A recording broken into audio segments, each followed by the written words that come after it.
Our feature match in front of us is a Battle of Ontario from Ontario A versus Ontario B in men's pairs. So on the Ontario A side, we have Derek Mackay and Murray Benoist. And Ontario B is Bill McCollum and Pierre Vanderhoot. So we're just starting here. The first end skips are playing their bowls here now. Slightly different camera angle today as we switch directions, so you can't really see the skips bowling. You can only see the bowls coming into the head, but other way looks a little bit better. Derek Mackay is the one on the mat rolling his bowl right now, just so you know.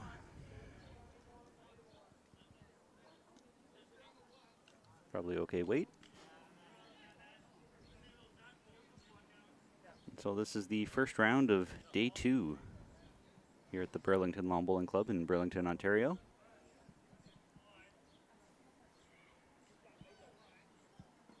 I believe the men had a bye yesterday, so this is game number 3 for them. And they play a full round robin, so they get 9 games total before finals, which will be on Saturday.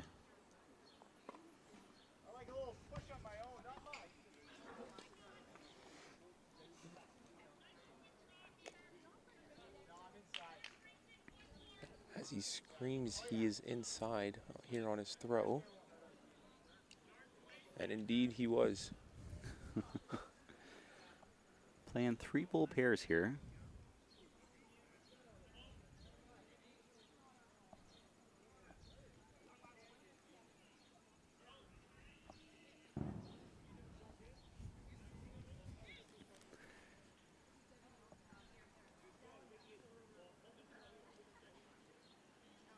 Interesting to see that Ontario A of Derek and Murray are wearing the old Ontario shirts, right. And it's Ontario B that are wearing the newer Ontario shirts. I guess that's probably just for this game, maybe, to make sure that we can see who's who. Very kind of them. Yeah. Makes our jobs a bit easier. Yeah, a little bit.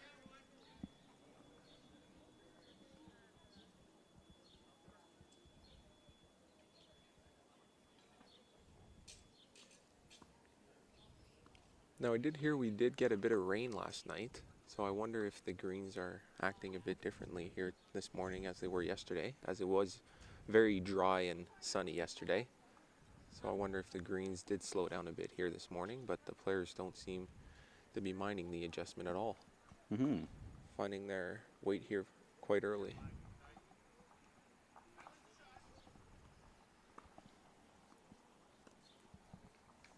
Yeah, I know when I was talking to Charlie Roach last night, he was saying he wouldn't mind a little bit of rain because the greens need it, but if it's rain, then it's an act of God and not him intentionally watering them to slow them down. So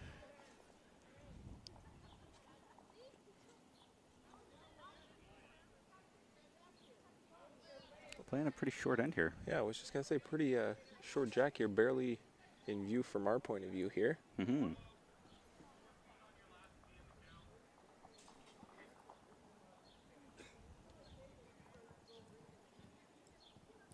Over on the right side of the screen, you can see Saskatchewan A versus Saskatchewan B in men's fours. A lot of inter-provincial competitions going on here. Yeah, our draw policy says on round 3 is when A teams need to play B teams for whatever reason. So I see.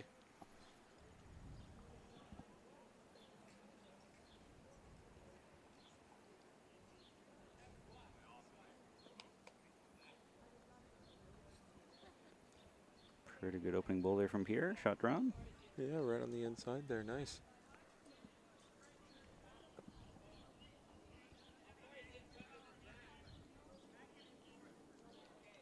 It's interesting with pairs. You would think it would be easier for the camera angle to see around people, but it's still very easy to stand right in front of the camera line with only 2 people in the rink instead of 7.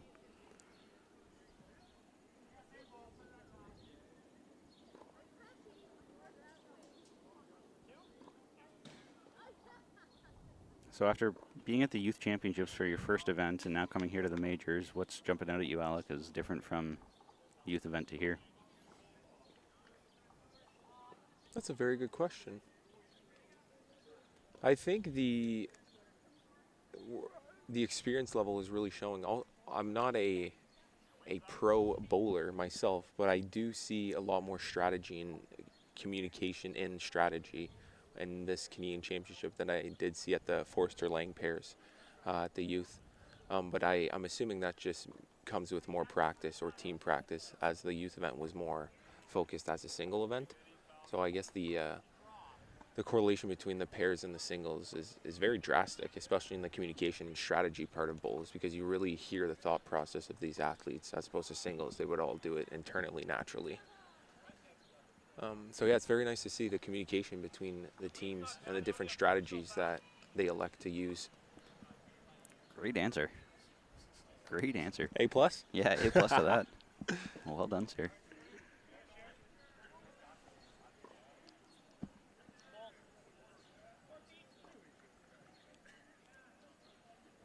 So men's pairs is 3 bowl pairs. They play 18 ends in 2.5 hours.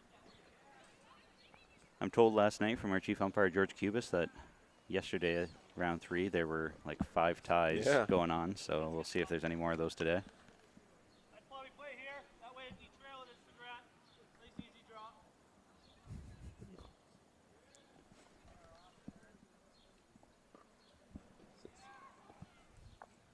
Oof, as he narrowly misses the jack here. It was hard to see on the camera, but...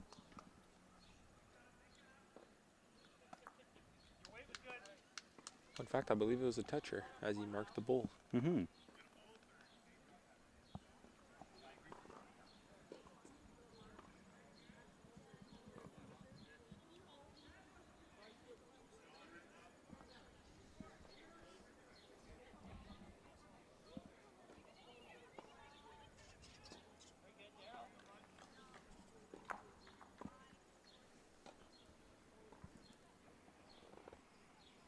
So I might have to go and tell them to stand on this side of the rink, because they're both directly in line with the camera. I can't see anything. I'll wait till this end's done before I go and have a chat with them. Good idea.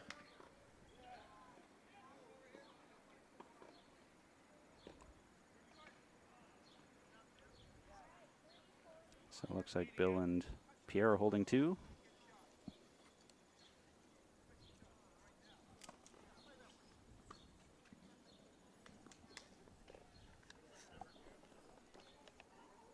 And Derek's coming up just short. Need another couple feet on that.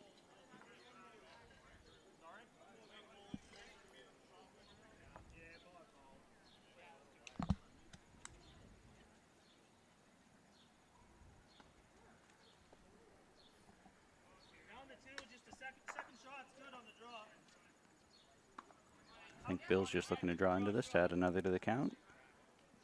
Could be wrong. He might have just been intentionally throwing a guard. That looks like that might be a nuisance bowl. Yeah, I think you're right, Jake. Derek wasted no time on the mat. He knew exactly what he wanted to do there. That was quick. Crashing into that guard, though. Pumping it in. So that's probably 3 now for... Looks that way, eh? Bill and Pierre. Yeah. And just a wide open draw here to add another.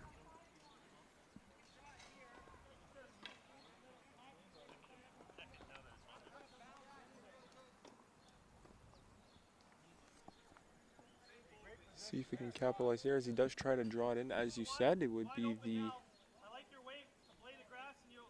Looks like a pretty good draw on that hand. It does look very well.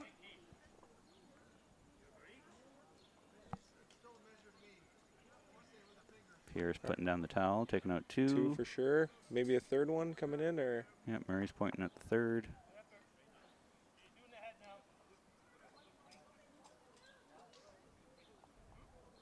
Yep. 3. So 3 for Ontario B. And I'm going to go and have a chat. As Jake goes to have a chat with the players, to ask them to stand on one side or the other so they don't obstruct our view here of the jack.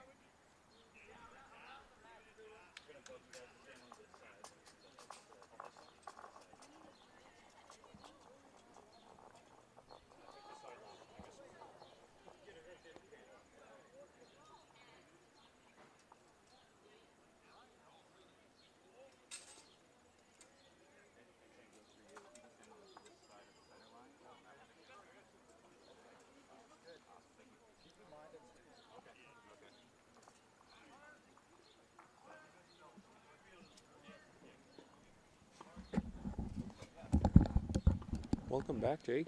Thank you, thank you. As usual, they were very respectful about it. Absolutely. Happy to oblige.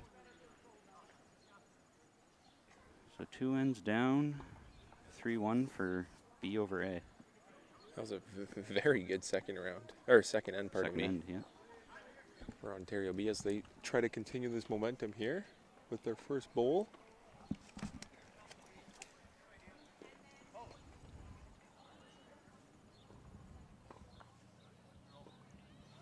Can't quite see where the jack is based off of where Derek's standing, but I'd have to imagine it's Right in front of him? Yeah, right in front of him. I would assume, yeah. The message has not been passed down just yet.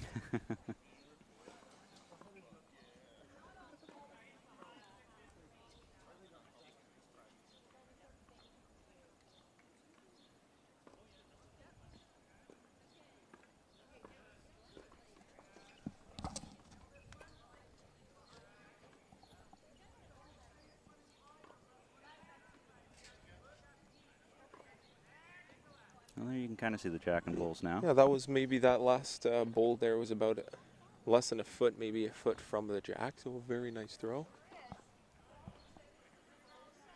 Might get the best angle from here, actually. Yeah, as Ontario A goes now with a draw in.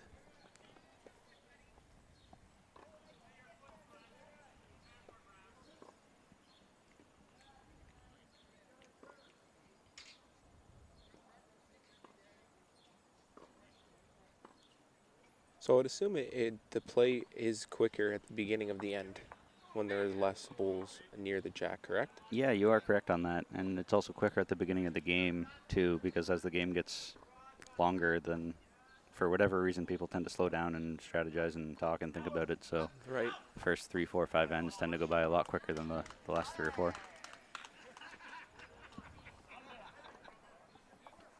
Pretty good bowling here from Pierre and Murray. Yeah, very good. You can see the red one just in front with the black one just behind. So I'm not quite sure who shot there. Bill's taking a good look.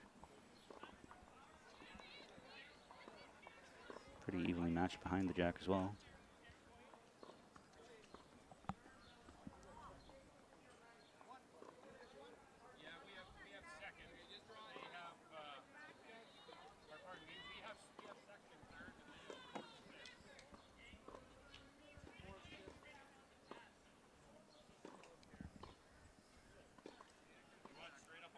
Can hear quite the tennis racket going on behind us here as people are playing. It seems to be a busy court, busy facility. Yeah, a lot of people in a very small space here at the Burlington Lawn Bowling Club. And in addition, we got these 8 tennis courts beside us that are pretty much always full, which is good because some players do stop by and watch and ask questions about the sport, which is very nice.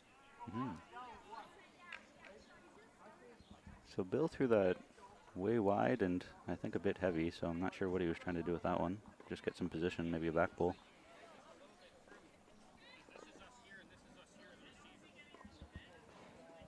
As he attempts to draw it in here, coming up just short. Just oh, inside. never mind, just long.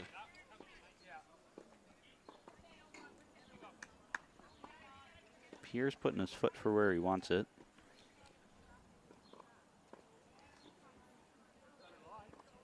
Let's see if his teammate obliges.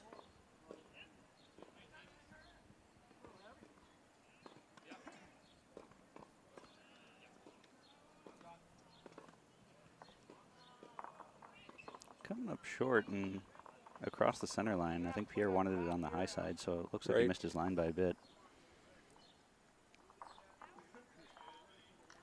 So Derek, who just threw that bowl, is on our development committee, and his opponent, Bill, used to be on the Ontario Board of Directors, so I know them both a little better than others, but the leads I don't really know too much at all between Pierre and Murray.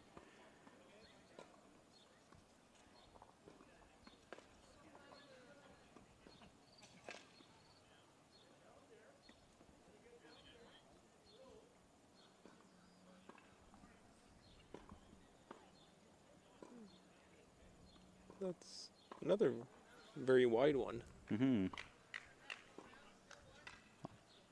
Based off of how Bill is playing, I'm guessing that they're holding one right now, and he's just staying away from it, whereas Right. Derek's playing right up into it. That would be a safe assumption to make. Because Well, there was contact. there was contact. Got something. As they are taking the measure out, I believe. Yep.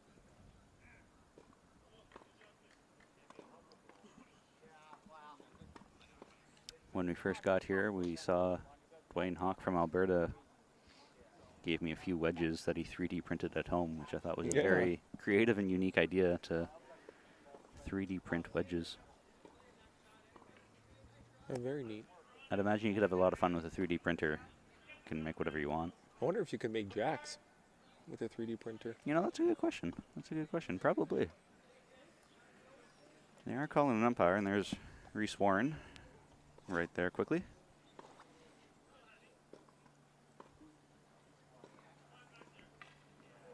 Happy to see the players are kicking all the balls out the way you're supposed to. Make it easy for the umpire so you know which two you're measuring.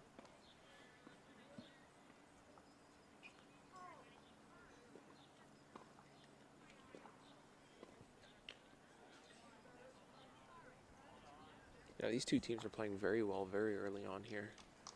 It's nice to see. No warm-up needed for these teams here in the morning. Straight at it.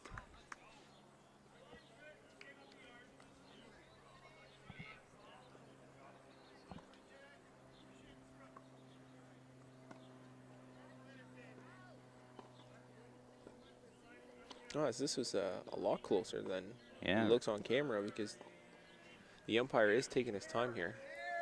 Reese is going back and forth a few times here. This must be very close.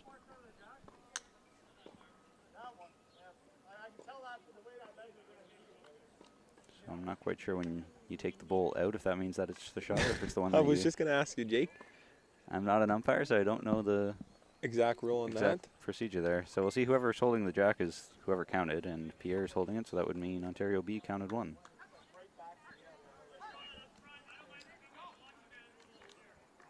After 3.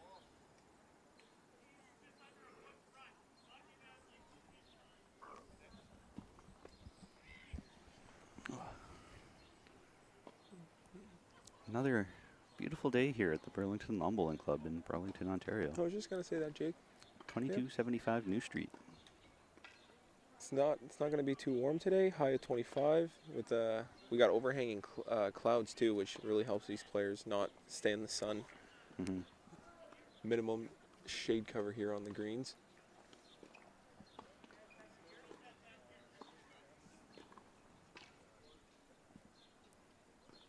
As the first bowl here is, oof. Just missed the jack on its way through. Pretty good opener there from Pierre, though.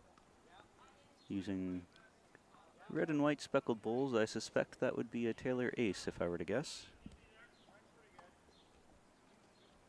And it seems that both skips have got the message here to stand on the left side of the jack, so big fan. Can actually see what's going on here now. Murray's counter is pretty good weight. That's probably shot. Yeah, definitely shot for now. The way these teams have been playing, I'm sure that will change rather quickly. Mm-hmm.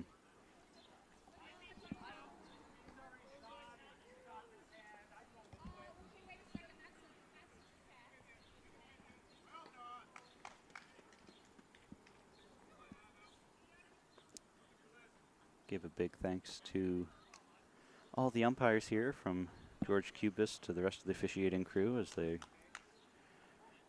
are here for long hours from 7 a.m. till 7 p.m. usually, basically, each day this week. So I know there's quite a few of them, but George is the head honcho, so big thanks to him and his wife Joan for coming down here to support him as well. Yeah.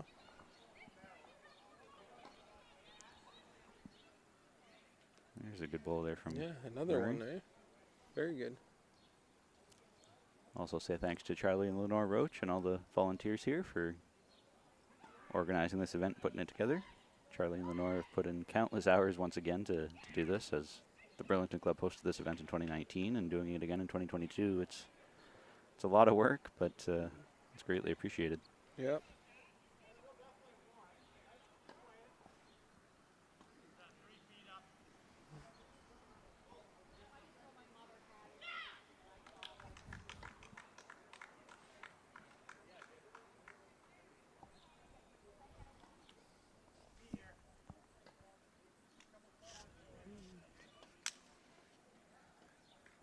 Slightly missed his mark, I believe. Yeah, he's not quite here.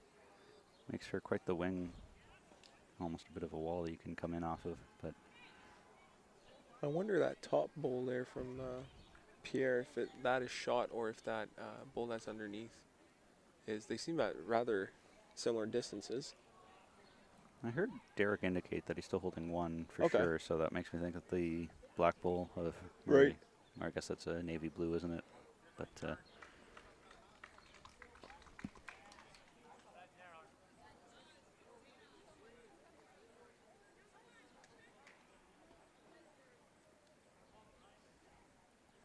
I wonder what the dynamic is between these teams, as they do train together, and I'm sure they become befriending each other. But when it's competition time, I wonder if they put that friendship aside and. well, that's interesting because with Ontario being as large as it is, I know that Pierre's from Kingston, whereas Derek's from Woodstock. Oh, right. I think Murray's down in the Woodstock area-ish, southwestern Ontario as well. And I think Bill is also east of Toronto, so I'm not sure how often these teams actually would get together, see each other. point. But there is the odd tournament, I'm sure, that they've crossed paths, so I'm sure they're familiar with each other. But that's a unique problem that Ontario has that a lot of other provinces don't. It's just the geographical size makes it very difficult to have someone from Ottawa and someone from Windsor cross Train paths. together. Yeah. Yep. Makes sense. Well, you found out because you came from other side of Ottawa. It's what, 5.5 hour drive to get here, 6 hour drive, something like that. Right. That's a good point, Jake. Wonder how long it takes to get to Windsor for you.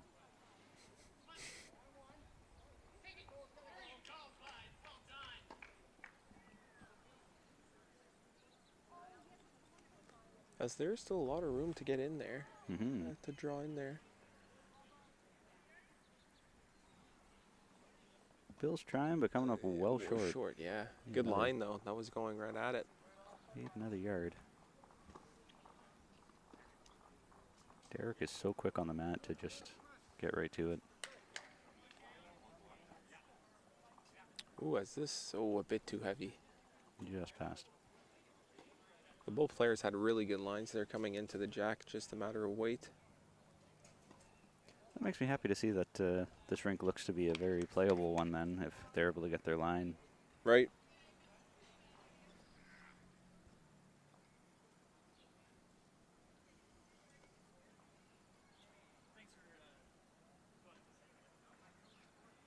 Ooh, this is looking very good, And that'll be number one, I think.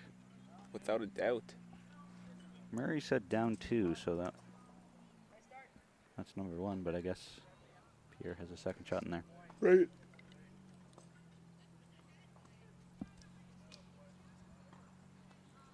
Don't know if Derek gave it enough to get by the top bowl. It's crashing. So that should be 2 then, if what Murray said was accurate. Yeah, it's Pierre singles too. Is Ontario B here starting to pull away a bit? Mm-hmm. Granted, there is still a lot of play to be had, but it's nice to secure an early lead. Absolutely.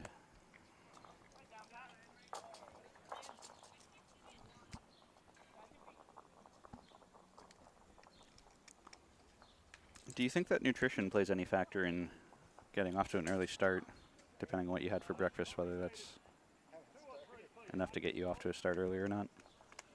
I think there's a big factor. I was taught that nutrition is important, yes, for all the vitamins, the proteins, the carbs, but also when you're hungry, that's what your body thinks about. So when you're playing and your stomach is aching because you're hungry, then you can't focus 100% on what you're doing. So I think if you have a good, especially with this game being 2.5 hours, right? Mm-hmm. And you didn't have breakfast, maybe you'll be okay for the first half an hour, but there's still 2 hours to be played and you have a rumbling stomach. It's not a very comfortable feeling, and you're not 100% concentrated on the game either. So I do think, to answer your question, that has a big factor. That's something I never really thought about. If you're hungry, then you can't focus 100% on something. That's Yeah, because you always have that little stomach ache feeling lingering. Interesting. Interesting. Back in my competitive days, Jake. Competitive tennis.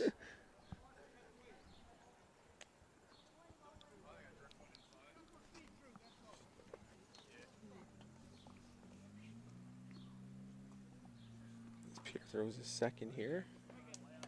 Pretty good bull there. I think he's holding 2. Yep. Yeah, very nice.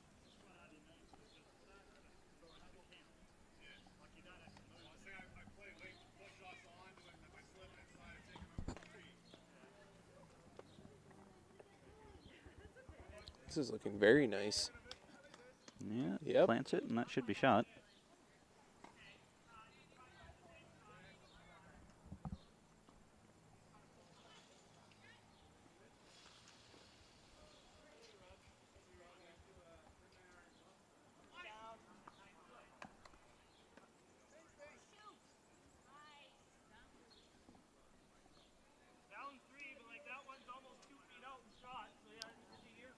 Pretty narrow, but good weight on that one. And I think Derek forgot that there's still one more to come. He was about to walk down.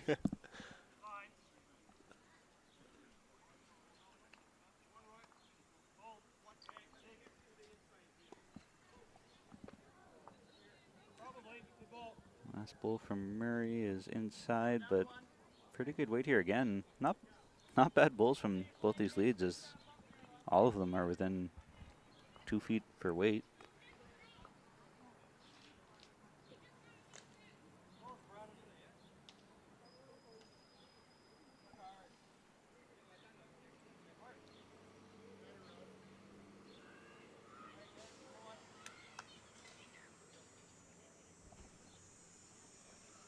Something I was always taught as a bowler growing up is that you need to be aware of how quickly you get dehydrated out here, because you don't really think about it until you're thirsty, and if you're not drinking throughout the game, by the time you're thirsty, it's already too late. Well, 100%, yeah.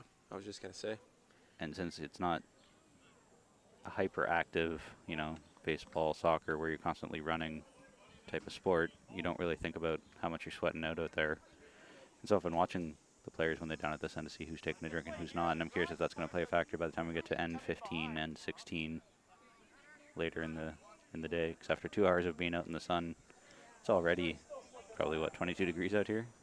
It's 21 degrees, good guess. Yeah. Yeah. And then the sun is coming out too, and it's you hear the bugs starting to sing. You know it's getting a bit warmer.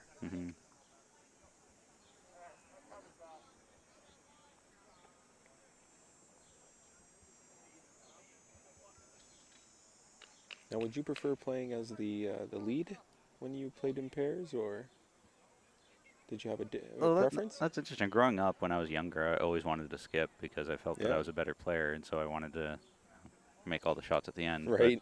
But as I've aged and matured, I think I'd rather play lead just because it's so much easier to dictate the game when you're the front end setting it up for your skip. Right. So if I'm always shot by the time my lead bowls are done, there's a good chance we're going to win the game. Interesting.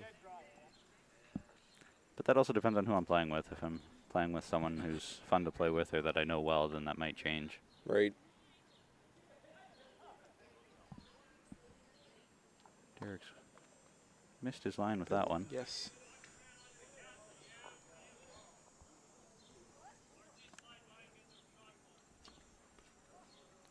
So Bill here on the mat wearing the Reebok pants. Interesting choice with pants. But I was going to speculate. I wonder if that's the traditionalist, because back in the day it used to be a requirement that you had to wear pants. right. But Bill's actually a relatively new bowler as far as years in the game go. I want to say this is probably his 5th or 6th year, so I don't think that logic would stand. You do whatever makes you comfortable. Yep. Yep. Makes you perform the best. I guess one good thing about pants is it keeps the sun off your legs, so you're not going to have too crazy of a sock tan. It was just underneath inside. here. I don't know if that's good enough for a shot. Taking a look around. I guess it was. They took it out right away. So that was shot with his last bowl. Measure for 2. Huh.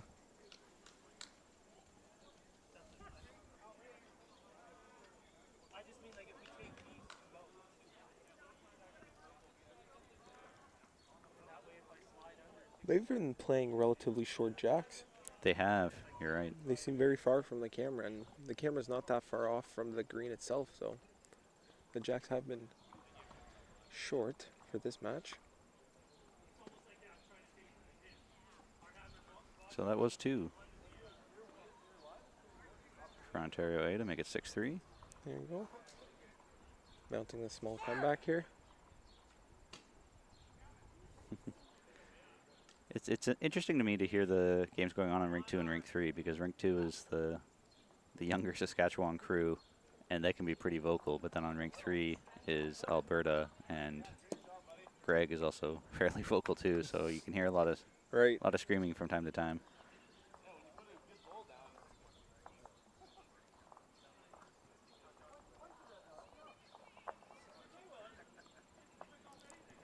As the jack on this side has been creeping further and further back here on the different ends.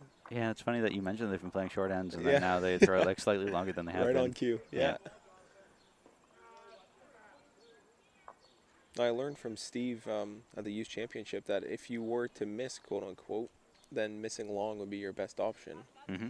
And you know, it makes a lot of sense now that I see it, and it's been done a lot more often here at the Canadian Championships than at the youth. At the youth, they seem to be try to be very precise and come up short a lot of the times. But I quickly learned that a short bowl doesn't give you much option, especially when the jack is being hit. Mm-hmm. Precisely, and that's a tough thing to learn for curlers, because often in curling you play the guard first and then draw around it. But for long bowls, it's kind of the opposite, where you hardly ever play guards, and if you do, it would be the last bowl. Right. Cool.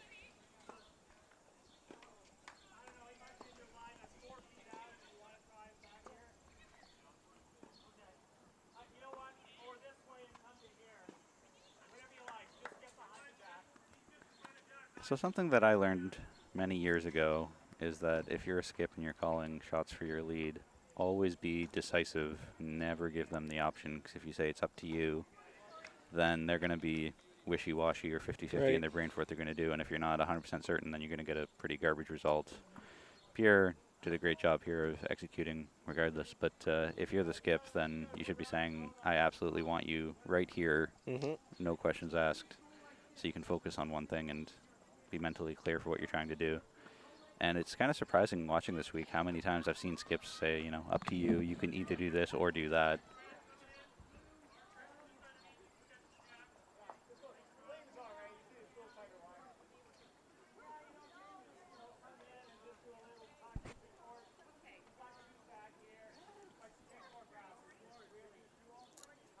And very clear and concise conversations being held here from Ontario B, Bill and Pierre.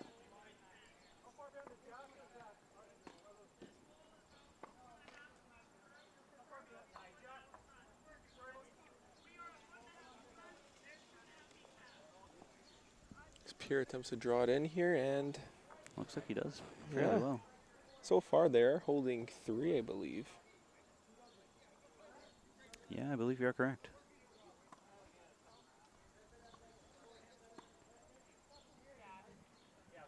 That makes life pretty easy for Bill when he gets up to the mat to be up 3 before you even roll your first bowl.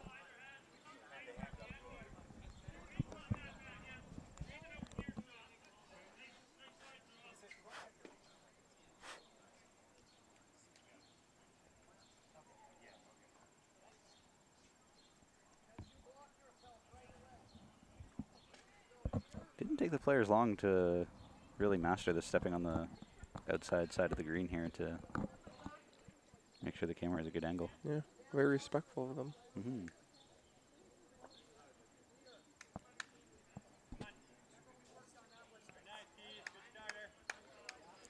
Pretty good weight, but just crashing out front.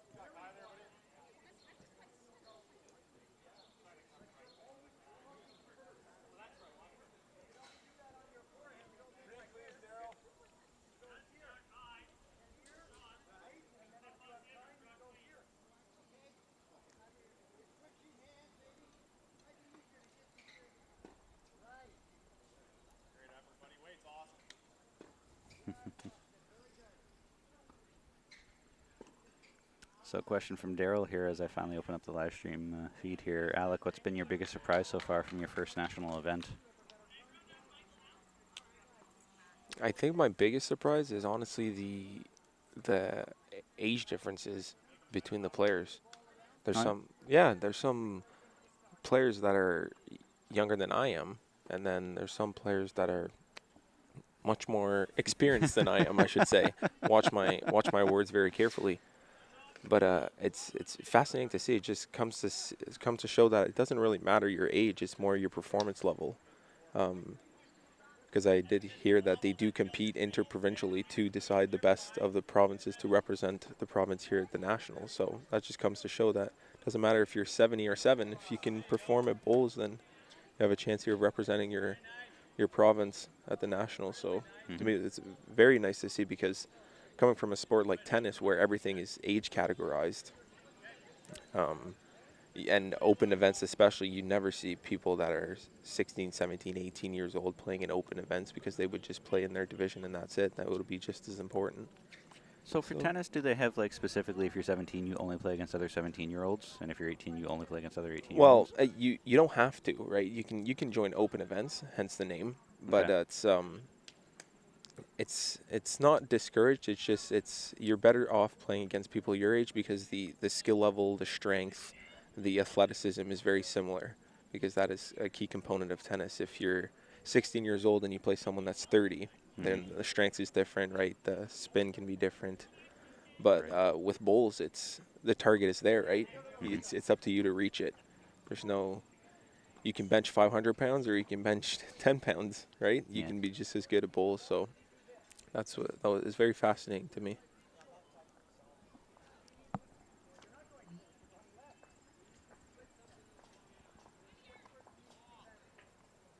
What's something that I've had many conversations about is that bowls is unique, where it doesn't really matter how strong you are, or how old you are, or what your gender is, or anything else like that. And so we've started having conversations with some people about why we have, men's pairs and women's pairs. Like, why do we separate? Right. Because I would like to think back in the day the logic might have been from other sports that, if you have football as an example, hard tackles might be a little different if you have guys who can bench press 500 pounds against people who can only bench press 10. Using your example, that might not be the most fair scenario. But for this, strength makes almost zero difference. So I'd like to think that we might be moving towards a day where we don't ask for your gender or your sex, because it doesn't matter, and we just have pairs, and you play with whoever. The best of the best compete. Yeah. That's a neat concept for sure. Now, I think that was 3 that Pierre just tapped his shoulder 3 times, which would make it 9-3. But I'm going to hop up and check the scoreboard once they're done updating that, just to make sure I'm correct.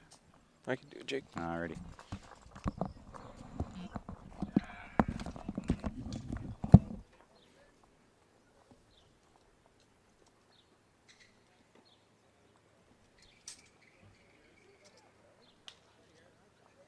Excellent. I was actually paying attention.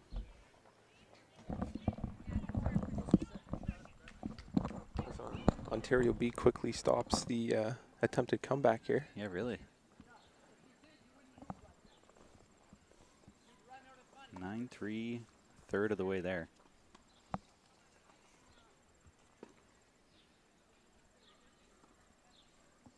Need to flip this camera angle a little bit. Looks like a pretty narrow bowl from Pierre, but his bowls aren't finishing too hard.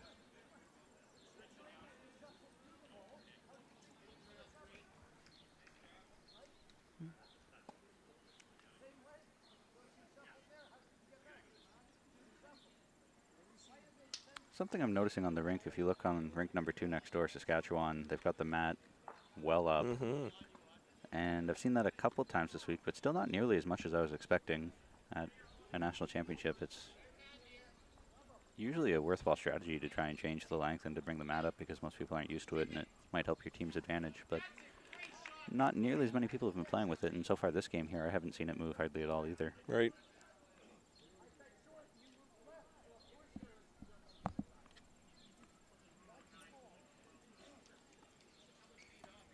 Pierre's clearly found his length there. He's got 2 red ones locked on there nicely.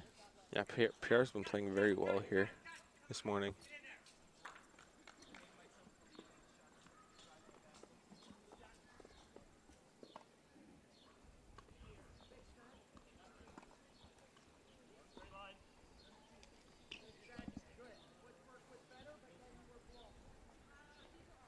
As Bill just put some chalk on Pierre's pole there as he had a toucher, he's using solid chalk instead of spray chalk. Something I learned from this job is that spray chalk that comes in a very small canister is actually considered a hazardous material, dangerous material to be shipping. As we used to ship these cases of spray chalk to anytime someone was holding a singles event, and quickly stopped that just because FedEx was not pleased that we were shipping compressed gas through whatever shipping methods they use without letting them know.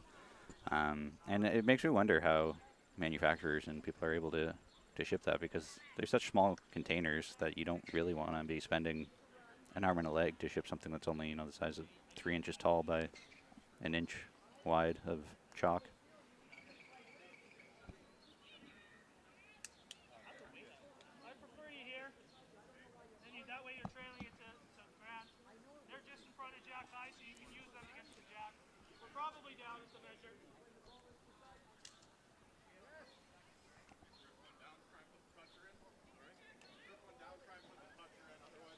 Now, do you think there's a big adjustment needed for these players playing on the another orientation today than the green, or are the greens usually pretty similar no matter the orientation you play in? Well, that's interesting. So it depends on what the club's been doing all year for the past several years. So if a club normally only plays north-south, and then for whatever reason 1 year decides to switch it up to east-west, then yeah, there would be a huge change, just because the indentation from being played on for years going one way would be a big impact. But if you rotate every day or every few days to go from north-south to east-west, then it gets sort of even wear and tear, and so it won't have too much of an impact.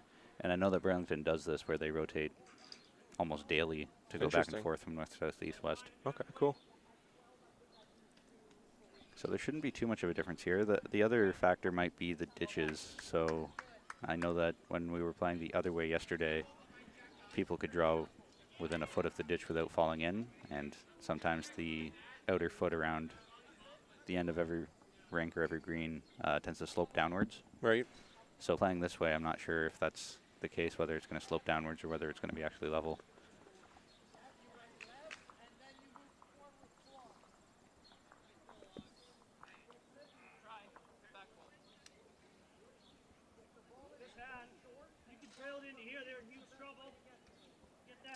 So I see a question in the chat. What's the score for Ontario A and B men's fours? That's down on the other green away from us. So I can see the scoreboard that says Ontario A and B, but I can't see what the scores actually are. I can tell you they're both in single digits still, so it doesn't look like that's going to be a runaway yet.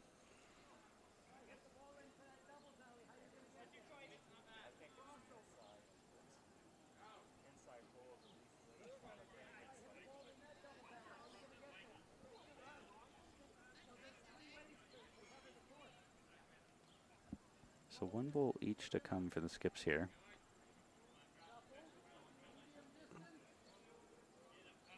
Something that's kind of interesting about where we're set up here for the streaming booth is that we're probably, 15 feet away from the bowlers right now? Yep. We're on the mat? Yep. So they could probably hear us for whatever we're saying.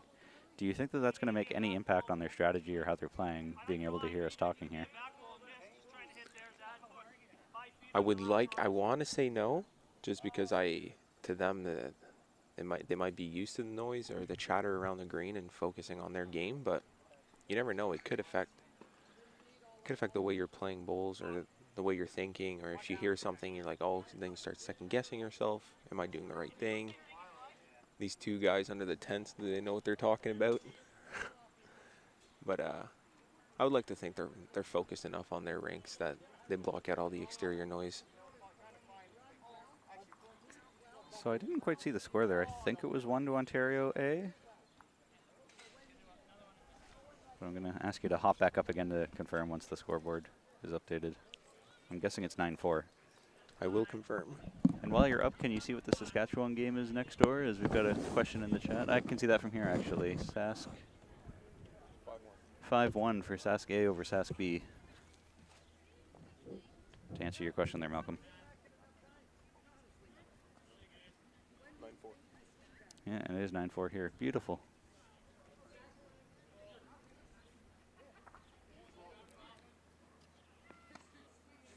So Sask A is the Petuli clan of John Petuli, Mike Petuli, Grant Wilkie, and Brian McMillan as a late sub-in. Going up against Carter Watson, Brandon Watson, Patrick Schlatter, and Daryl Hanoski. And I noticed on Saturday when I dropped stuff off that Daryl Hanoski has quite the unique delivery, and I'm curious if you'll be able to see it on the screen at some point, where he steps forward with the same arm that he rolls the bull with, and traditionally you're taught to step forward with the opposite leg. So it looks very unconventional just because that's not how most people deliver, but he's a great bowler and he's effective with it, so whatever works. Whatever works, indeed. As you were talking, Jake Pierre threw a very nice bowl here, maybe a couple inches from the jack. Mm-hmm.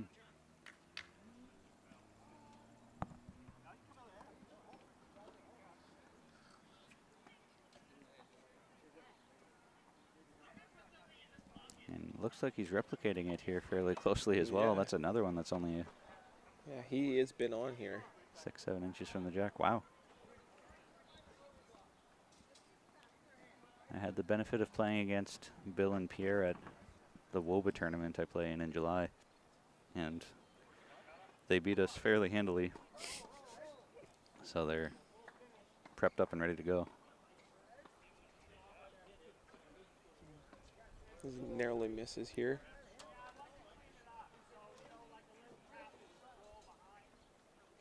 Love to hear that call from Bill saying I'd like to clean it up, because right now that does look like way too easy to just play any kind of weight into that and you'll rest a bowl. So change up some angles, make it less easy. Not sure that he did though. He's inside and just drowned another shot.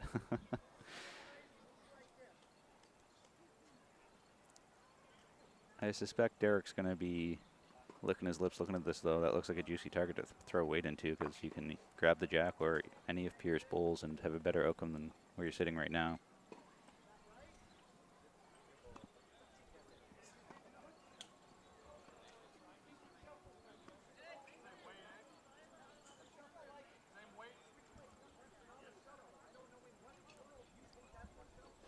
Just on the high side.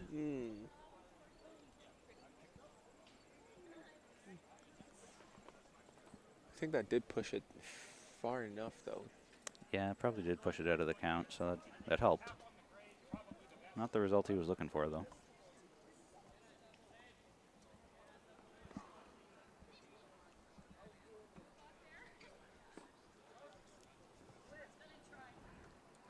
So here's where, as the game has gotten on, the game is slowing down. As you can see, some strategizing and some actual communication going on mid-end that we didn't see during ends 1 or 2. For now, it seems to only be Ontario B here that is staying around, or both staying around the jack.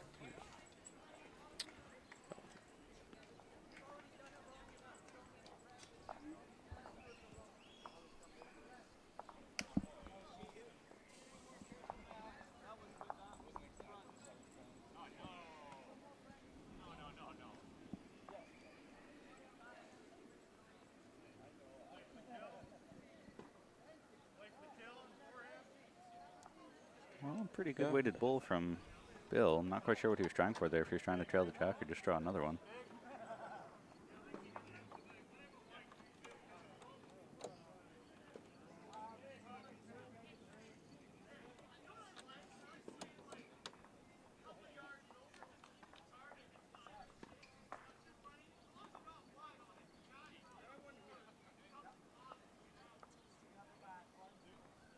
Makes me think that Derek's throwing a little bit of weight at this. He said as long as he's not wide, something will happen. You are absolutely right. And he's got the jack. Nope. Just inside. Just missed it. He did take out one red bull, so that is better than he was. They would have been in really good position if we would have hit that jack back.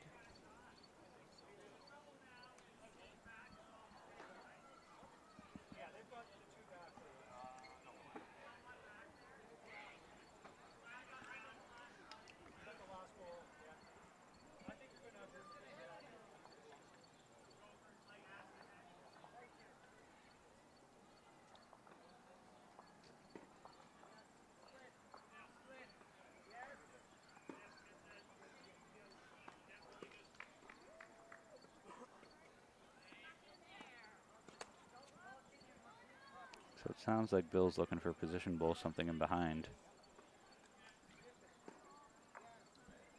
Which I guess that kind of works. Yeah.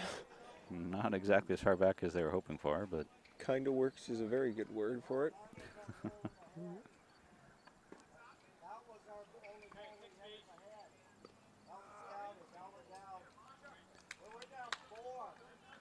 Down 4, as he says. Yeah, not sure if Murray's audio is coming through here, but he said that was the only bowl he had in the head before it got chipped out.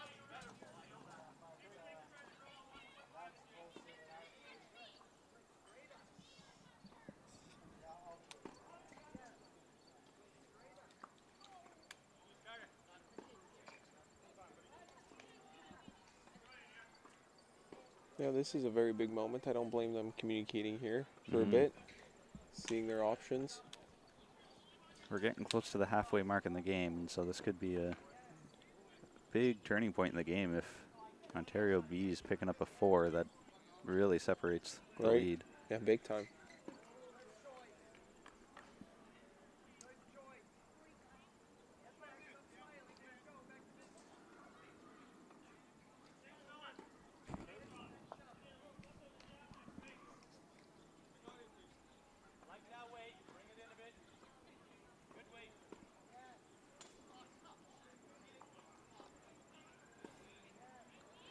I like the idea of trying to draw to cut it down, but Derek came up just inside and a touch short, so I don't know if that actually helped at all. Right.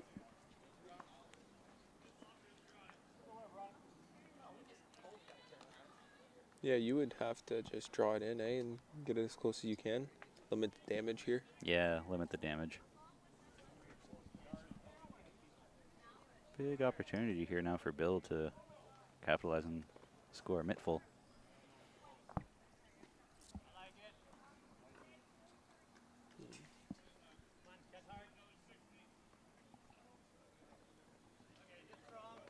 Oh, seems to be Coming down very nicely. nice. Beautiful draw. Oh, yeah. That's exactly what you need in that situation. And 4. Oh, it's... 1, 2, 3, 4. There you go. That's a huge And, end. yeah, pulling out now. So that'll make it 13-4 for Ontario B over Ontario A.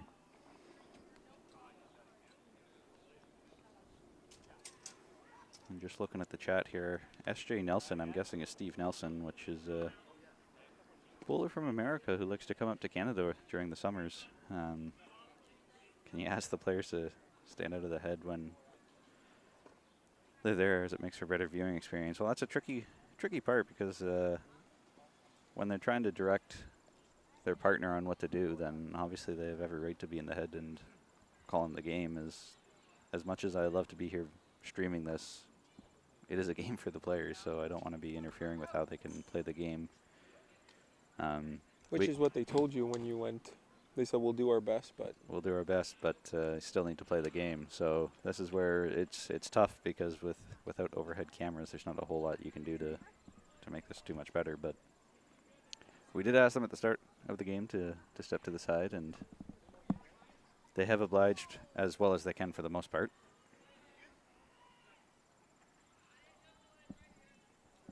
But if anyone happens to have about $1.3 million they want to buy us some boom cameras, then I will happily take that. Oh, is that all? Yeah, that's all. Oh, we'll buy 3.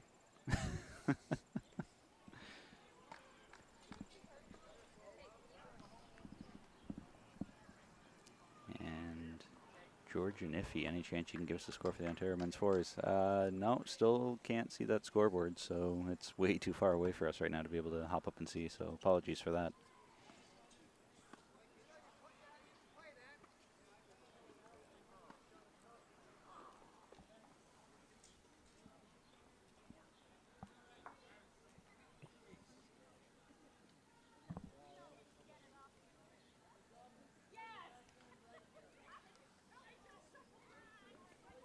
It's a bit too strong there. Mm-hmm.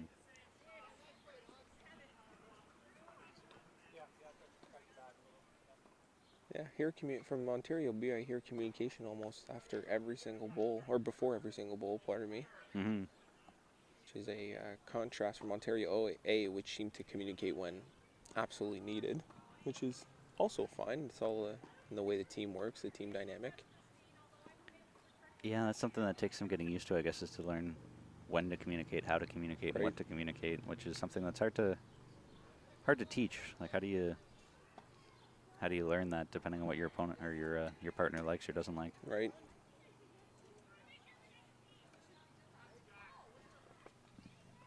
Oh, he's coming in here. Very Very nice. good bull. Good bull there from Murray. Saved the best for last, as that was his last one.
Bill's first bull on the mat here. That looks fairly wide.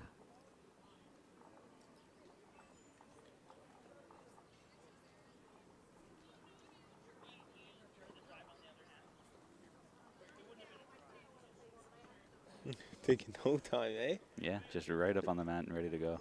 Love that. Yeah, sign of confidence almost. Cutting right underneath the jack there, I believe. Yep, you are correct. Okay. Yeah, it's a little tricky on this hand.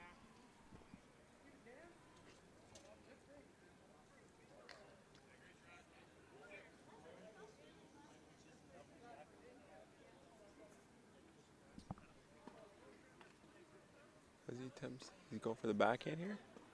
Yeah, looks like it. Pierre's asking for something back where he's standing in a cluster over there, and it looks like he's a touch high and a touch heavy, but not terrible. Not too far away from what Pierre was asking for. And Derek's just already on the mat, Already gone. through. Yeah, quicker than the cameras. As he throws it right on it there. Beautiful draw.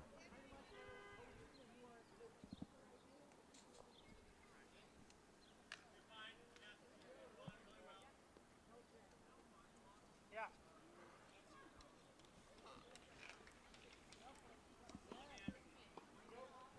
Yeah, I don't mind being down one.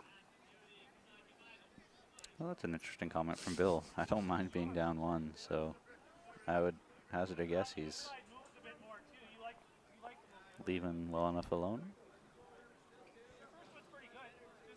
Just that. I guess you can't afford an end with 1 point if you are up by a significant margin. Yeah, Maybe that was his thought process. it's not a bad idea, but holy smokes, he was close. Yeah. Very close. Still one. Still one. Almost took that one right back. Yeah, I checked that out. Took away all the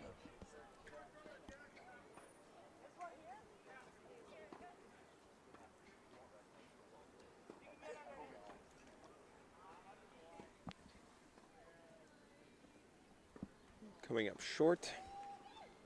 So that'll be one for Ontario A Yep. at the halfway mark of this opening round. Although it was one, they at least they can stop the momentum here after a big end from Ontario B.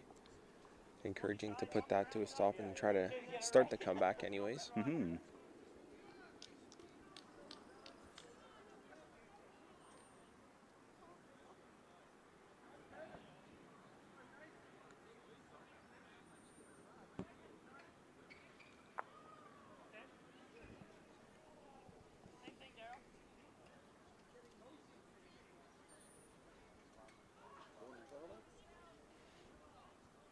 Bit of a longer end here as Jack's back a touch further than it has been so far. Opening bowl from Murray is great weight, but just on the high side.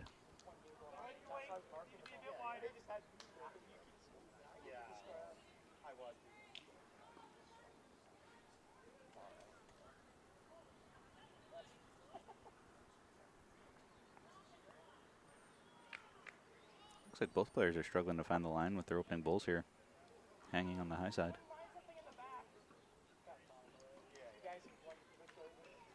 Yeah, there seemed to be a larger spread here than the start at the end. We were praising these two teams for having a very tight ends here to the Jack in the morning, talking about breakfasts and the weather. Now maybe those factors are taking a toll here on the players. Yeah, maybe. Maybe.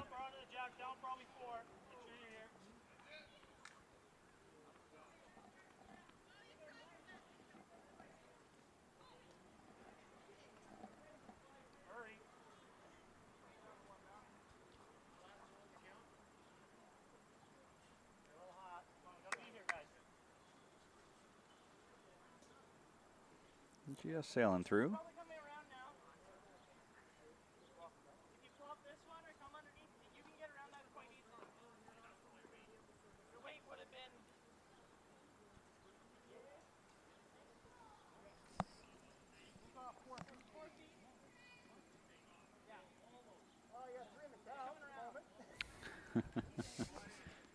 Derek just said you have 3 in the count at the moment because Murray has all 3 in almost the exact same spot. Very little adjustment there made.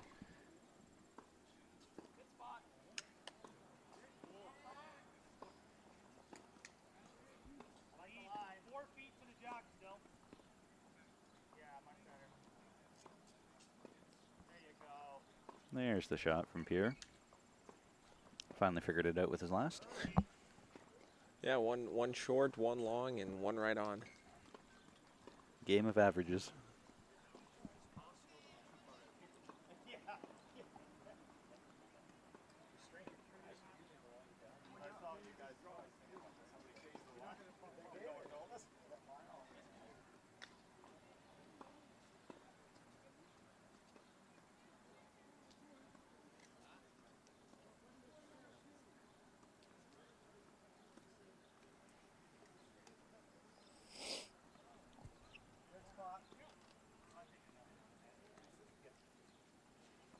So Derek's getting the best back with his first bowl.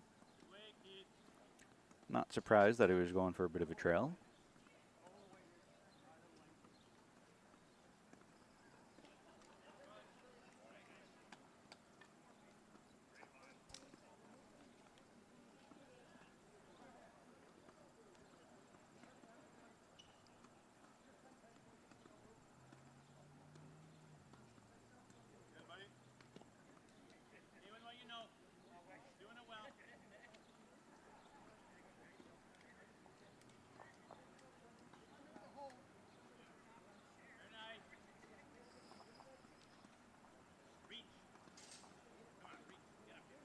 Good morning, Justin Dusablon. Asking about the Alberta men's pairs game a couple rinks over. Let's see here. Nova Scotia, Alberta. I see Alberta A has 2, and Keith is standing right in front of it. There we go.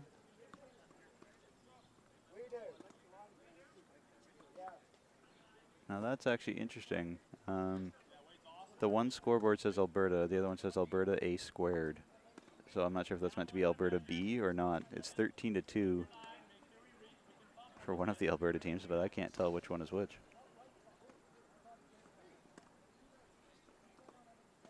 I'm guessing A squared is meant to be Alberta B, which would make it 13-2.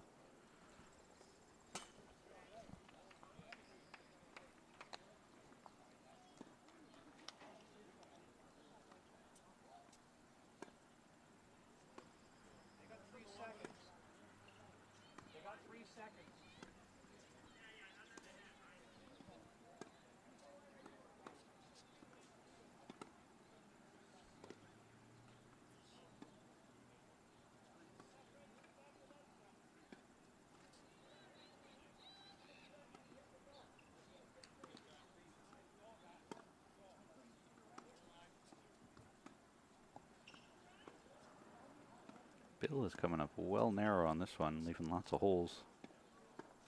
Not bad weight.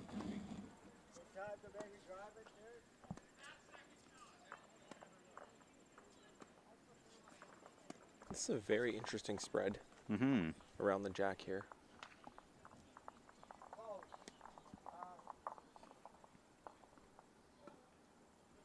Makes for a very small target. I would.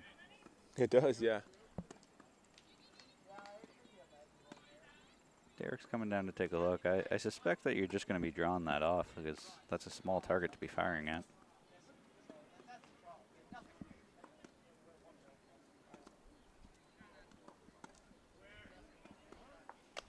As he says there's nothing, which I highly doubt with the skill of these players. I'm sure they can make something work, but their initial inspection yielded to no results.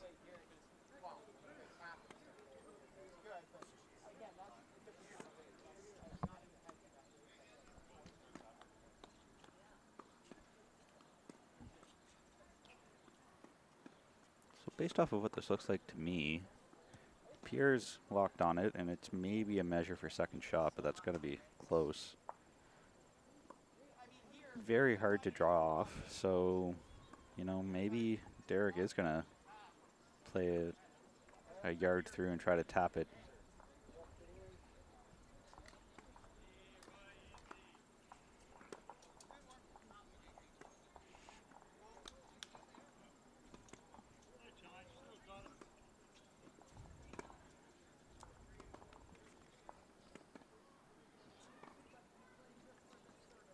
Pardon my absence to the viewers. I'm just making sure social media is up to date here so people can find our stream okay. We're up to 55 people watching right now, so that's slowly making the climb. Kevin Jones saying pick him out for 4. The way that's sitting, that would be a very tough pick to get him to go without the jack moving because it looks like they're touching. I suppose if you play the perfect swinger.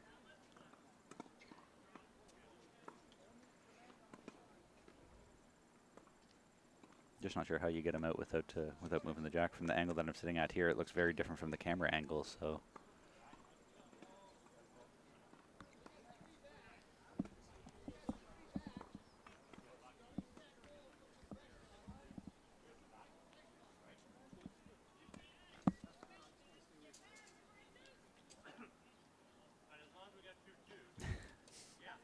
Easy, says Kevin.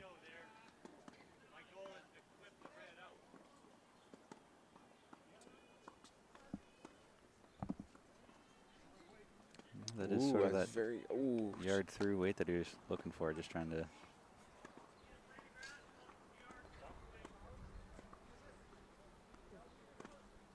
Well, that was for sure one. That was pretty directly next to the jack. Save time and put a measure to it rather than looking is what I would say, but. As he was about to do, but was stopped here by Pierre. And they do indeed take out the measure here for that second point, which is not as obvious as the first one.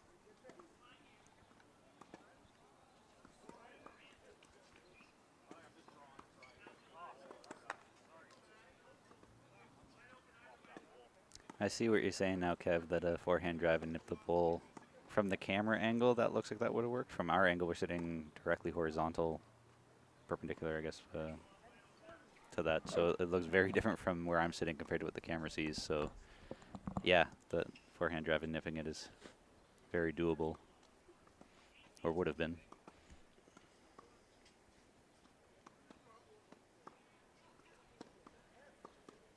So I think it's just 2. Yep, that's Pierre singles over here. Ooh.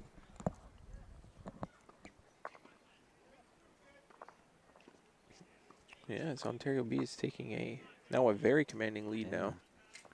10-point lead after 10. Playing to 18 ends. I was talking to Philip Francis yesterday about different formats for provincial qualifiers, and with Ontario always getting 2 teams for team events, it's quite often the B team that outperforms the A team at the national championships, Right. which is interesting and amusing just because whatever format they use for a number of years, it used to be that the B team would have to play more games. And so if the A team only has to win 4, the B team would have to win 6 or 7 or 8. And so quite often the B team would actually have the harder path to get to Right. representing. And so it would be the actual more skilled team that would make it through. I'm not sure what format Ontario used this year to determine their winners and whether that would still hold true. But based off of this game, it looks like the B team is outperforming the A team at the moment, at least anyway.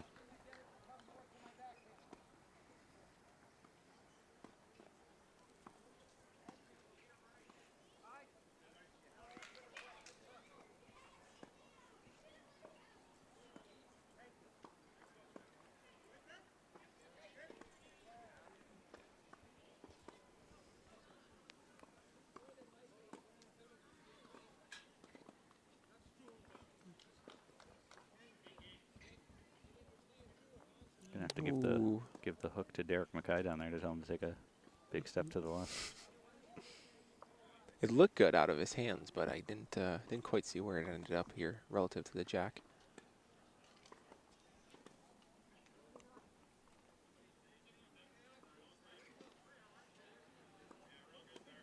There you go. There we go. Ooh, just narrowly missed it. So I believe Pierre's bull was short, if I could see. Oh, not first one, or second bull, pardon me. Mm-hmm.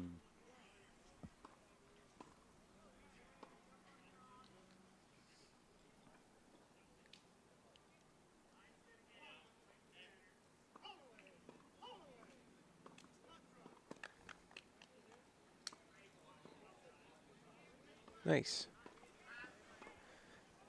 As he puts it within, I would say, 2 feet from the jack.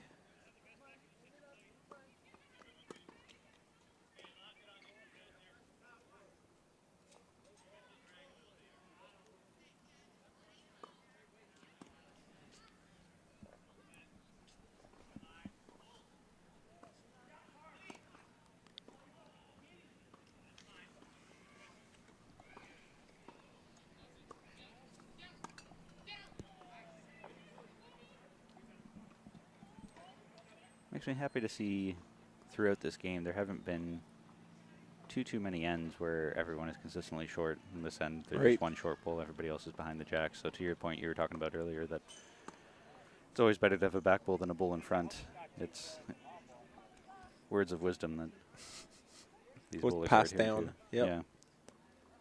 And returning to my comment I made earlier, from a strategic standpoint, that's one of the biggest differences from the youth to this championship. In the youth, there was a lot of short bowls, not a lot of long bowls, and this one seems to be the complete opposite. Mm-hmm.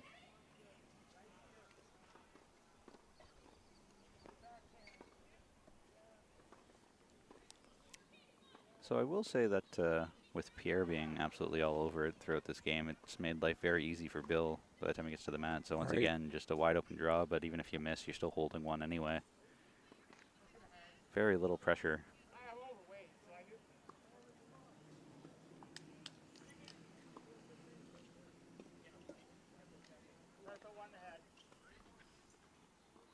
Can hear Bill as he's on the mat saying, yeah, I need to get another one in the head. This is currently just Pierre's lone bull there. The way that's set up right now, though, I actually wouldn't really want to put one much closer and build any sort of a target. 'Cause that's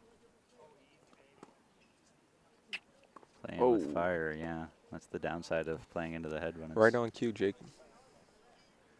when it was set up the way it was. Sometimes it's better to leave well enough alone and not disturb what's already there. Right. But now it's open. It's a little bit easier for Derek to draw into or make any sort of a trail. As he finally took a bit more time than stepping up and throwing it right away. In the ballpark. He's Just right on chipped it. How far did he chip it, though? Murray held his hand up, but I'm not sure if that actually means they're shot or not. That's close. Yeah, all 4 of them now are going to go and take a look here.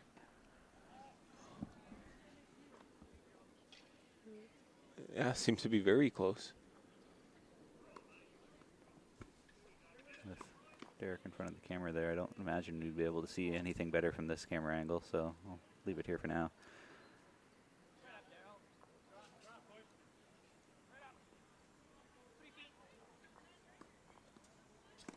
It's interesting looking at the body language of what they're doing with Bill using his arm motions there, seeing if you can read what he's planning to play.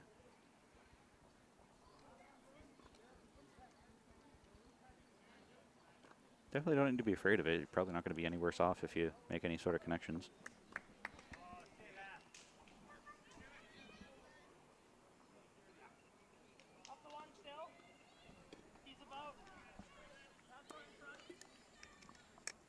We are up to 65 watchers now, so if you're just tuning in, this is the first game of day 2 at the 2022 Canadian Lawn Bowling Championships. Men's pairs action between Ontario A and Ontario B, with Ontario A being Derek Mackay and Murray Benaweiss, and Ontario B skipped by Bill McCollum and lead of Pierre Vanderhoot. And Bill and Pierre, Ontario B, are off to quite the commanding lead here, 15-5 after 10 ends. In this battle of 18 ends, 3 bull pairs, 2.5 hour time limit.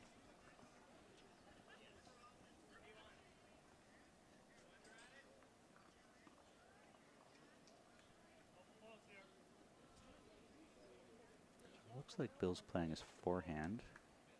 Yeah, here on the last bowl. There is some pace on that one.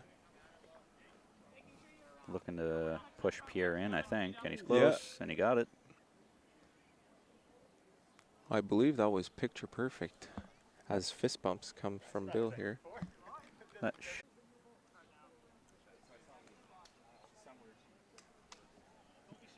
So now for Derek, I would suspect he'll play the ditch hand side to try and come down and just get inside that red or rest it.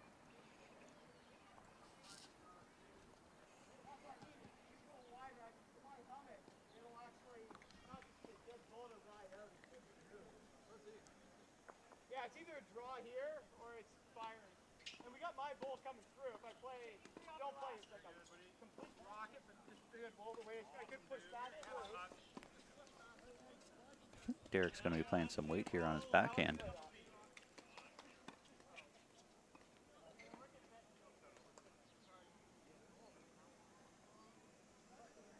Yeah, a lot of weight, yep. Going right forward there. Ooh. As his hat falls down in disbelief. Valid attempt here from Ontario A team, which are wearing the older generation shirts, which are where the white is on top of the shirt with a black bar going across and then finishing off with red.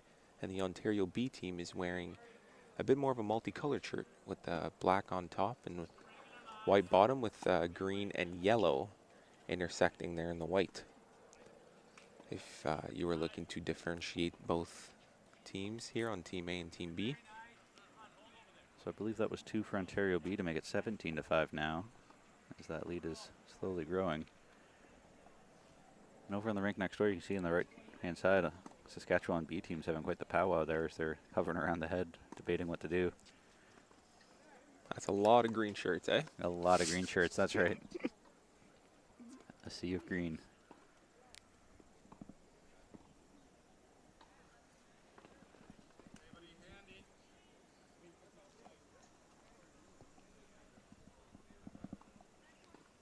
While we wait for Pierre's first bowl to finish, I'll give a quick thanks to the Government of Canada through Sport Canada for supporting this event and all of our national championships.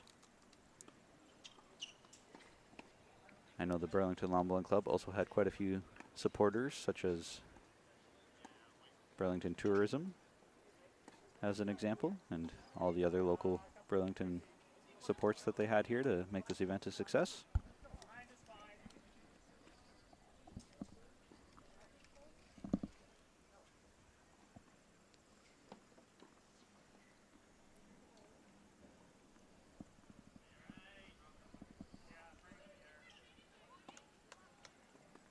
It's another short bowl here from Pierre, which is uncharacteristic from the game he's having so far. Maybe it's part of a strategy as well. I can't imagine that'd be part of a strategy to be throwing 2 guards like that this early in the end. So it is very uncharacteristic. It makes me wonder if he's getting fatigued or if the green's changing, or if that chat about nutrition and what he had for breakfast is enough to sustain him this late in the game. And as Ontario A is looking to capitalize here on the subtle mistakes here being done by Pierre.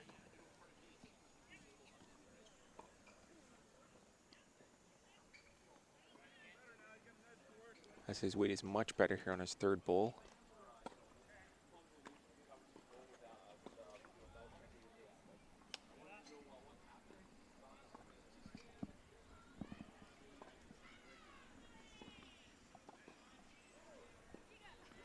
So this might be a good opportunity for Ontario A to try and make a bit of a comeback here, with Pierre having his loosest end of recent memory. We'll see if Murray can capitalize and if Derek can take advantage. This might be the first time in a while that Bill's put under pressure by the time he gets to the mat. Needs to convert.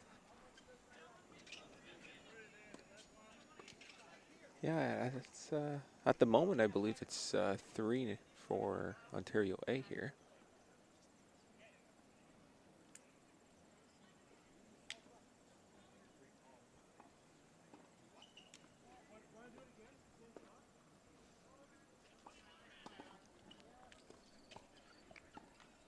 I will say that for live streaming, whenever we live stream on Facebook, we get people complaining that they're not on Facebook so they can't view it. But as soon as we go to YouTube, there are so many bots in the chat that are blowing up the feed.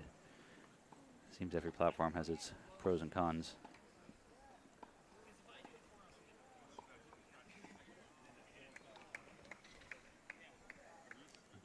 Looks like Bill is just coming up short. Yep.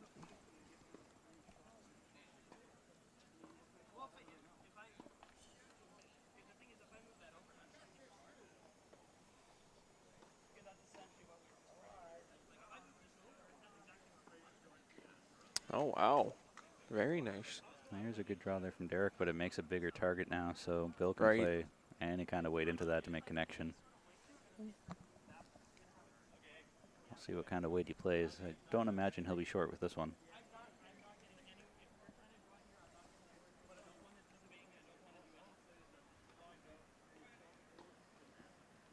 He was trying to draw it in there, and he just doesn't have enough on it here. I'm surprised that he was trying to draw that off. The way that's set up, I would have played a little more weight, a little more aggressively at that. Especially with Pierre's bowl being back there, too, if you do end up hitting the jack far. You're not going to be worse off than you are now.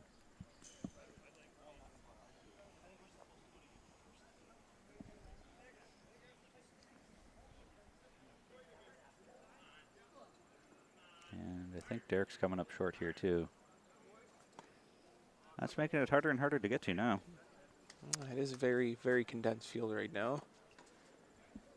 Bill's taking a look.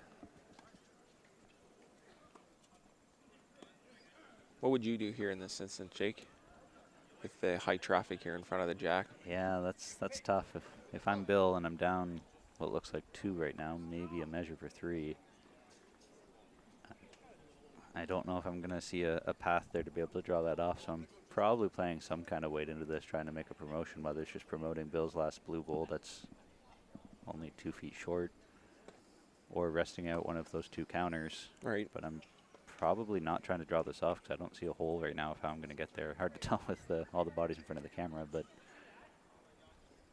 definitely not short, that's for sure. Gotta be up when you're down. Gotta be up when you're down. I like that.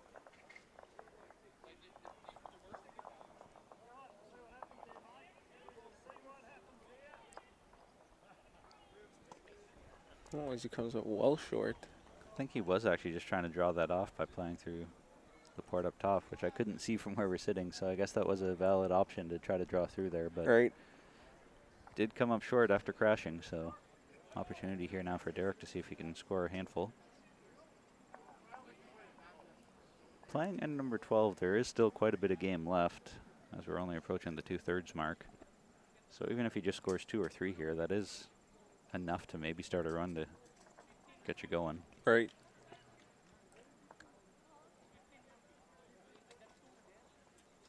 Based off of Murray's foot, I'd imagine he's drawing on the non-ditch hand.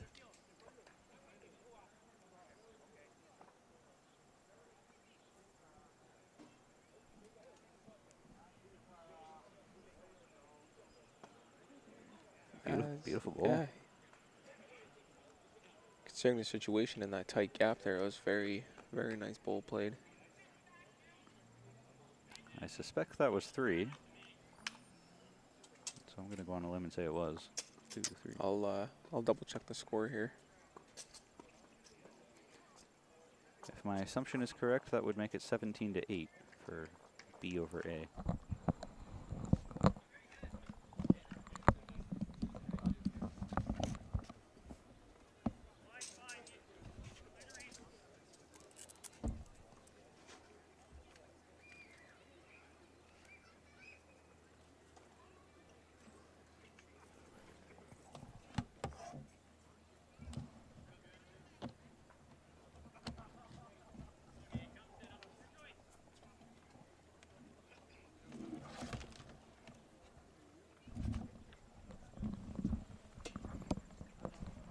Was my assumption correct? Your assumption was correct, sir. Outstanding. It is indeed 17-9. 17-9. Oh, no, 17-8. Pardon me. I was going to say, ooh, I missed one. Let's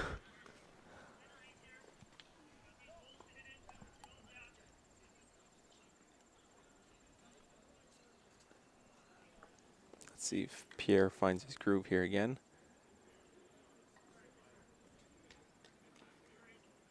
Seems to be struggling with his way to touch. Nothing drastic, but 2 feet through isn't quite locked on the way it was before. I wouldn't be upset with that, but based off of how he was playing before, I'm sure he's set the bar higher for himself. Murray. Letting one go. And coming up quite short.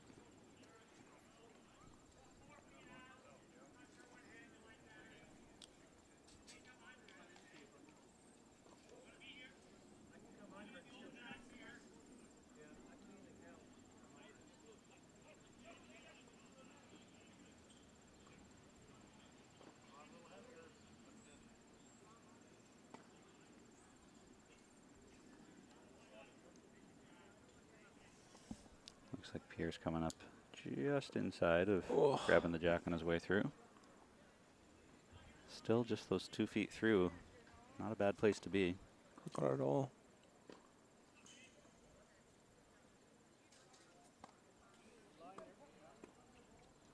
It's a very loopy line here going around his bowl. And that's good for shot. Nice. Good place to be. Very nice.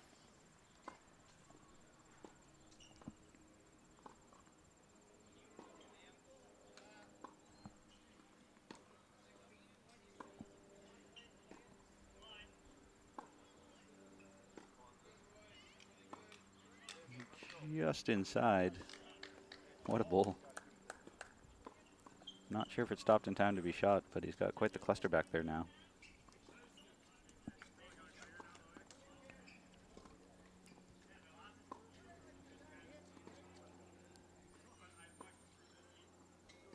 Comment in the chat saying the new Ontario shirts look good.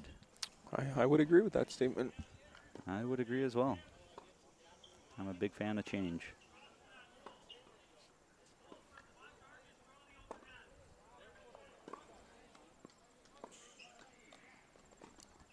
And crashing on that short pole and pumping it in, that could be in the count.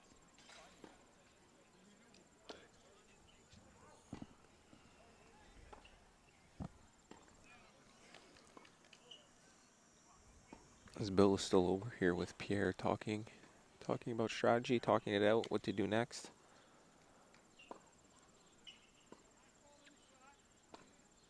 As Derek courteously put Bill's bowl on the mat here, so it's ready for his return.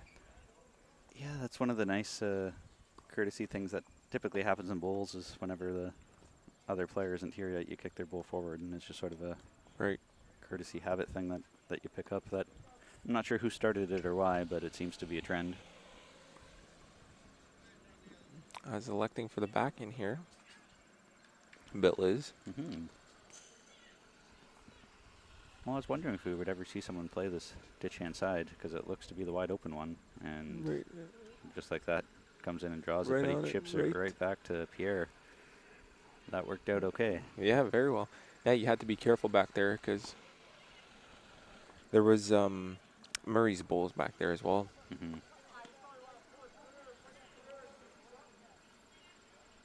Not a whole lot of position here for Derek to play with, though. You've only got one bull in the head again, so I'd be cautious playing with fire here. Oh, as he played with a lot of pace here. Yeah, he is playing with some weight, which is why I said you got to be careful if you're playing with fire. So, dead jack, gonna go back to the tee. I'm not sure if our camera is gonna be able to pick that up, but looks like it could be 2 reds maybe. We shall find out. With a few bulls left to come. Oh, so it is picking it up. There we go. Beautiful. Yeah, I don't think that's gonna matter.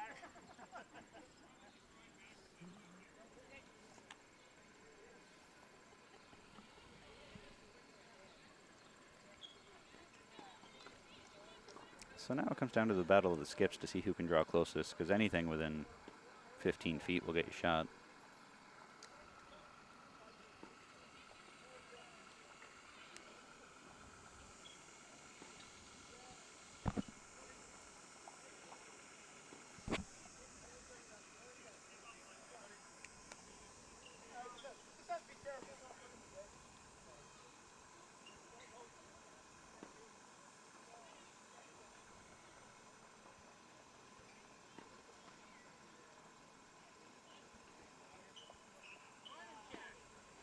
And that should be shot for Derek, yep.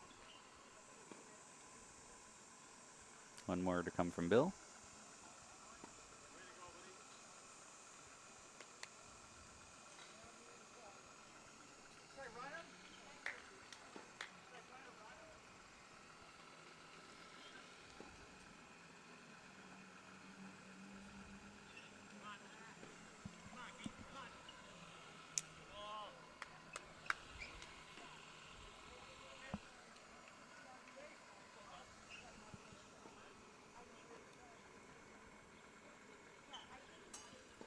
Now, correct me if I'm wrong, but there is a lot of room, right, to just... So you can't quite see Derek's bowl. It's right Oh, sort I of, see. by his red hat there Ah, I on see, the okay. green. So he doesn't have too much room to draw, but he's got some. Right. But I think the real question now is, do you want to push that bull into the ditch? Because if he knocks it out, then you'd be counting 2 red Right. bulls. Yeah. So See what he likes to do here. playing on his forehand, so the non-ditch side, would make me think that you're coming down to Derek's bowl. Oh, And he's that's exactly what he's playing weight. doing. Playing weight to push it through. I don't think he's got it. Yeah, just missed it on the high side. So that'll be 1 to Ontario A, I believe.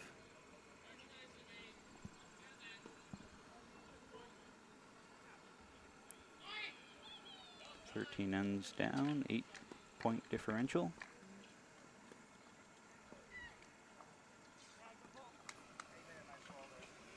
I was actually sitting down there, just like, make sure you don't put the make sure the neighborhood down there and not get a big shot. And I think my right shot is that. I didn't take a good look, but if you had a look at it, why not? If you're still watching Justin Dusablon, I've been looking over at the Alberta game, and it's 14 to 6 for Alberta A squared, whatever that team is. But looking at the rink that's in front of me that I can see, it looks like Derek Dillon is just all over it. Right. This jack placement on this side has been very, very consistent. Mm-hmm.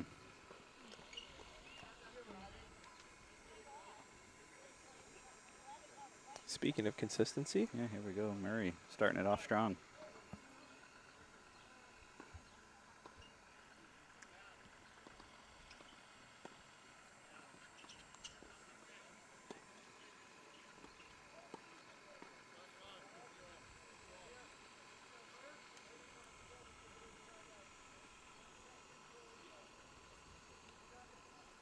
Pierre's still struggling to recoup that Yeah. Interesting. that weight control that he had to start the day with.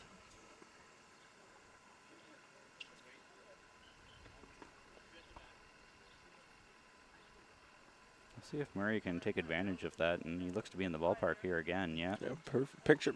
Speaking of consistency again, almost a picture of the last bowl that he threw. Wonder if this could be a bit of a turning point in the game here, as the first half Pierre was all over it and made life easy for Bill, but now Ooh, as he tries to silence Jake, Pierre puts it silencing me completely. Boom. Nice. That's absolutely perfect bowl here, falling towards the jack. Can't be upset with a back resting toucher.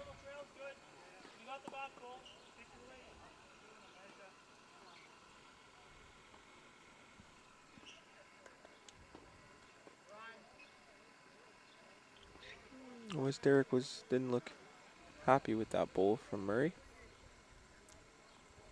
Carrie's asking what the green speed is like. I don't know for sure. I would be guessing it's hovering around the 12-second mark again, but I haven't been out there to time it, so I'm not too sure.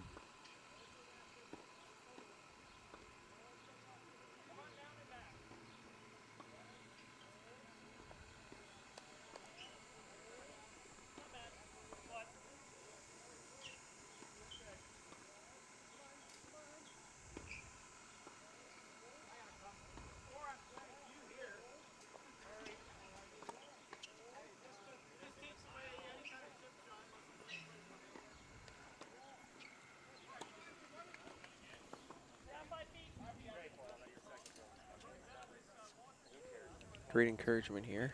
Mm-hmm.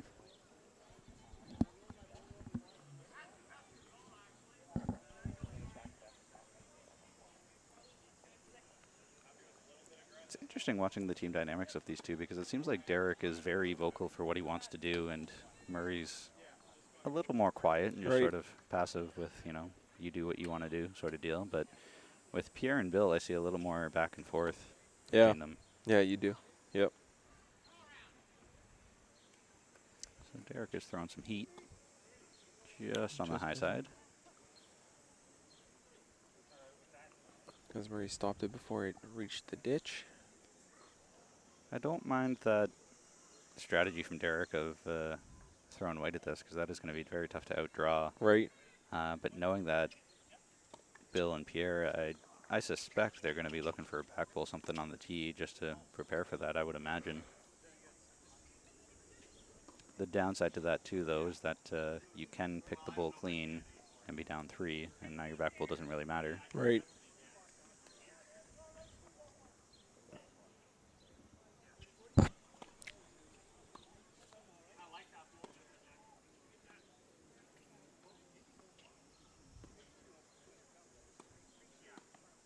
I think Ontario B here is talking about just keeping it simple and trying to draw it in there.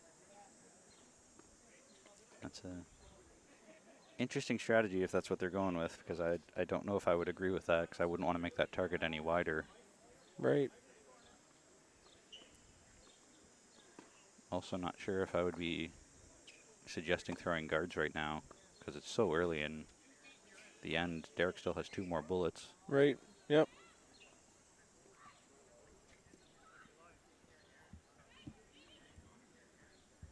It's 11 seconds. Thanks for timing that out for us, Kevin.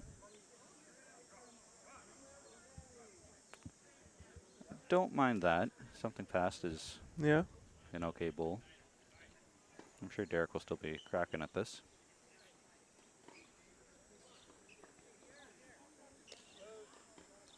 Well, ping.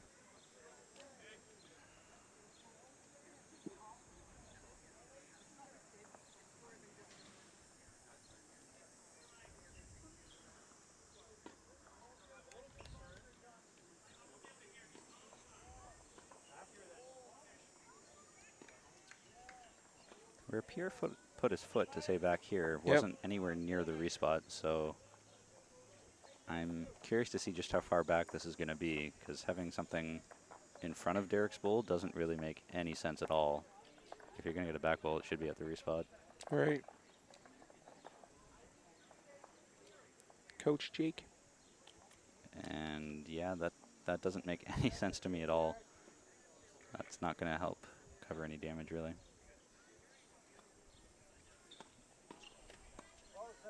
We'll see if third time's a charm for Derek. Just Oh inside. my lord. Threw absolutely everything. Yikes. You could probably, it was probably the width of a single bowl, and he managed to go right down the middle. And so now, last bowl for Bill, just looking to draw another if he can. Right.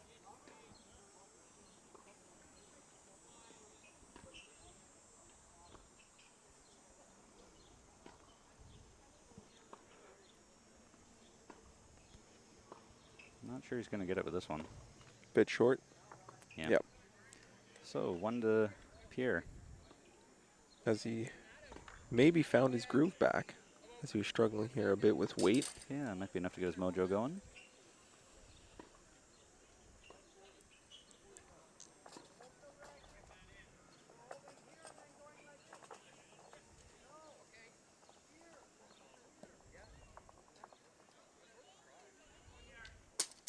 Just looking on the rink next door, Jim Roth is having a close measure for the Saskatchewan crew.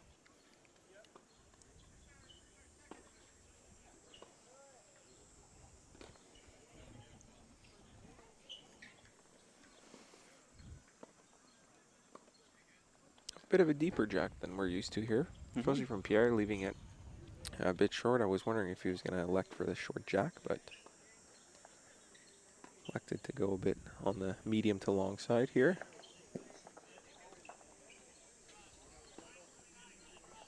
I think this is probably the longest they've played going in this direction all game. And Pierre is all over Right it, on it. so Welcome back, Pierre. yeah, welcome back. Found his preferred length again.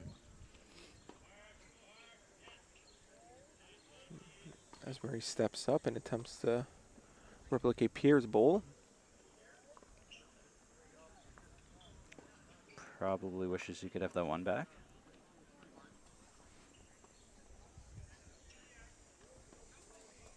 So with it being a 9-point game and 4 ends to go, that means Ontario A needs to score just over 2 points an end to mount the comeback. So they're looking for a 2 or a 3 every end from here on out. And Pierre is not making it easy for them.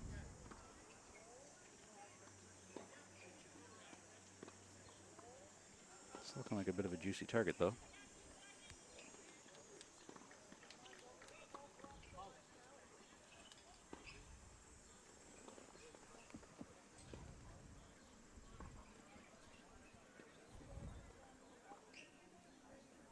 In the ballpark, just inside, though. Ooh.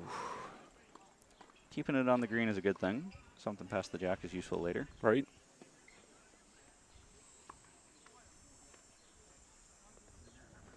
Bill's calling for something past the jack as well.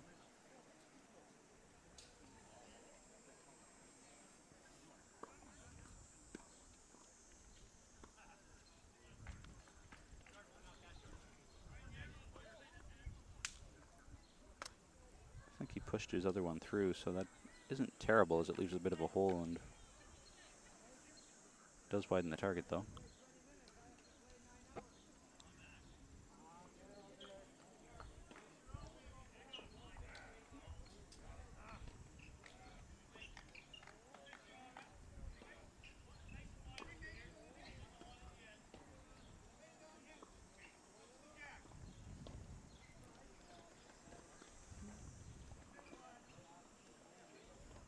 Very consistent bowling here from Pierre. Pierre, yeah. Yeah, found his groove again. Yeah, big time.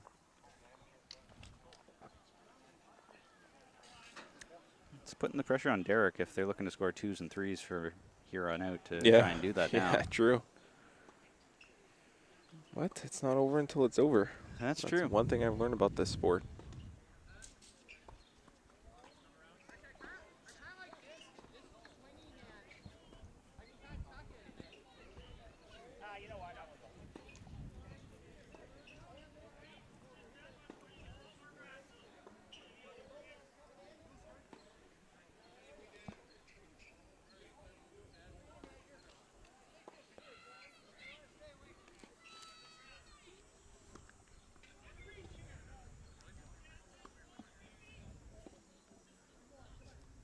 Seems to be good weight off his hand, yeah. Just drawing into Pierre's bowl there, so Ontario B holding 4 right now, and I think Derek's going to play some pace at this, as he just said. Yep, as he is going right for it here, trying to disturb Pierre's and Bill bowls as, ooh, kind of almost backfired a bit. That actually isn't terrible because Oh, no? you took one out of the count, but now you made that target look a little bit wider, so you have Oh, I see, right. fewer holes to go through. Still has 2 more bowls as well. Mm-hmm. I'd probably be looking to change this up if I was Bill, because that looks like a pretty wide target.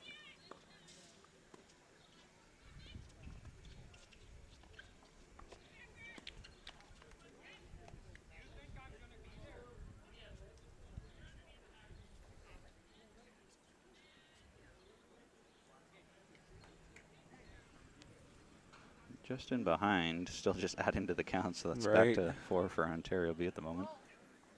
Draw or is just a target where I'm firing? Oh. What do you like? He's asking if his partner rather him draw or go at the target again here. Mhm.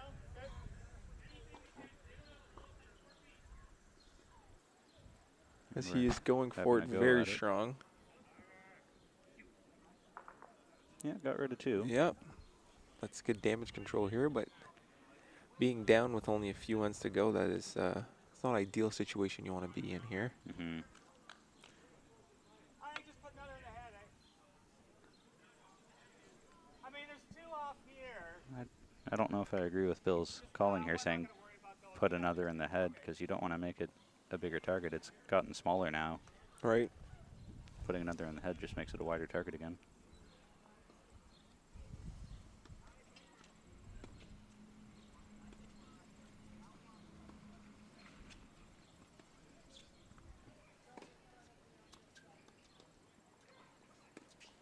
Well, Bill's definitely in the ballpark. Pushing the jack through. Huh. Down 3 or 4. Well, that worked out okay in his favor. Is now that target's even smaller for driving at, so now I think your only option is really to just draw it off. Right, and try to get a point, maybe. Mm-hmm. It's a tricky thing after throwing 2 upweighted shots to then turn around and draw with your last one. Yeah. We'll see how Derek does.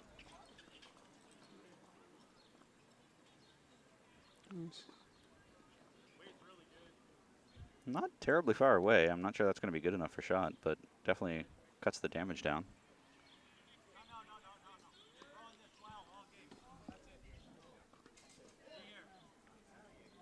And Murray's going to put a tape to it. Glad to have you watching, Jane. Did you want to share where you're from?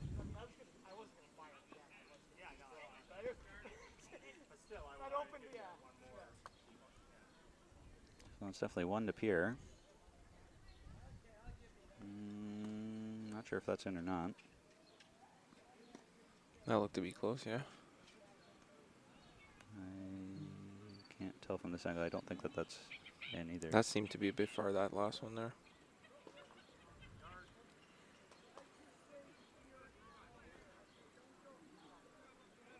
Not sure what they're questioning here. Between these 2, I think they might be calling an umpire. As Pierre's looking around Yeah. here. So it's 1 in the Yep. measure. Brandon, Manitoba. Excellent, Jane. I'd imagine you're cheering on the Manitoba teams then. I know new this year Tim Lane and Rod Rose representing Manitoba in the men's pairs. I don't think I've seen either of them before, so they're from one of the smaller clubs in Manitoba, I believe.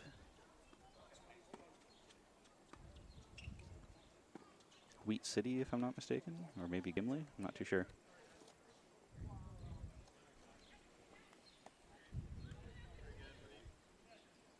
Now, did they secure 1 for sure, or are they looking for 1? They for sure have 1 Okay. based off of the measuring we were looking Okay. at, but they did kick that out.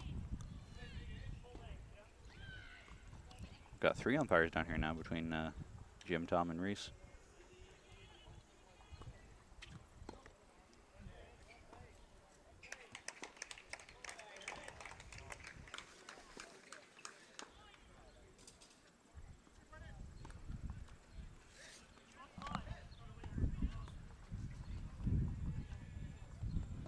Wheat City, Tim and Rod from our club playing. Excellent. Glad to have some Wheat City reps here.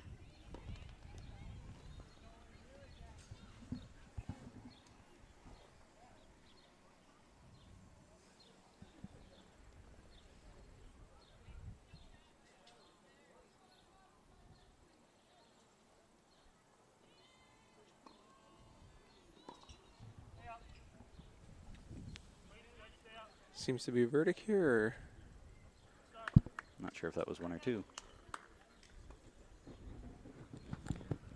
Pierre did pick up the jack, which I believe we already knew. Yeah, we knew they were getting 1.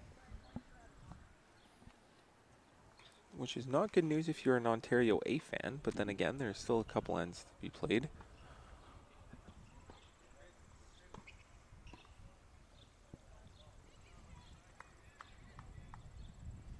Take a couple blades of grass, you jack line.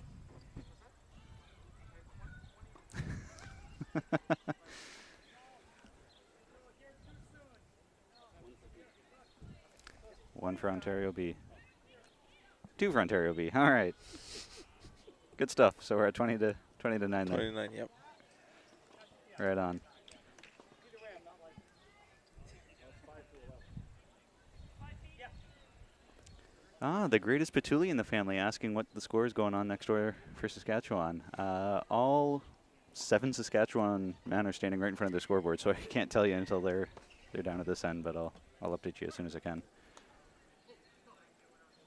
And yeah, John Ferguson, this is day 2. So for the men's pairs, this is their 3rd round as they had a bye yesterday.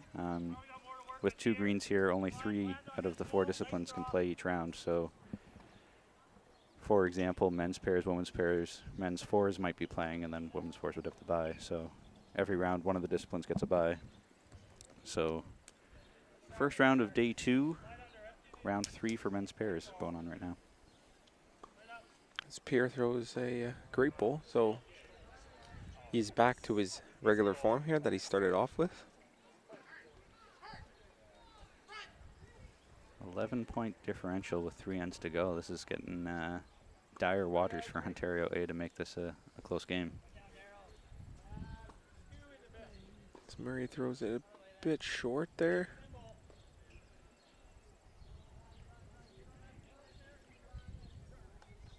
Kind of blocks that hand. You probably got to go to the swing of your hand now. Need to add a bit of weight. I think we're still down 1. Not sure if you can hear the audio coming through, but I can hear John Patuli next door saying that they're down 1 right now. So if you're curious about what that specific end is shaping up to be. 3.5, 40 left. Like 4. That one? You're about 7 short. I can see Saskatchewan B has 12. They're playing the 14th end. Can't see what Sask 8 has yet. It's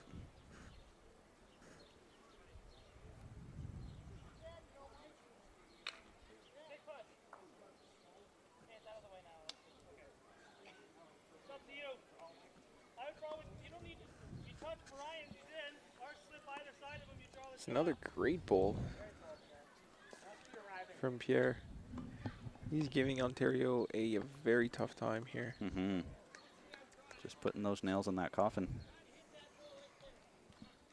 Better, Murray. I don't know if it'll move that much, but we'll see. It's close, actually. Ooh. Murray's just on the outside, but that's a good place to be, though. Yep, especially that Derek's been playing a lot of drives. Yeah. If you think weight might be coming, that's a good place to cover the tee.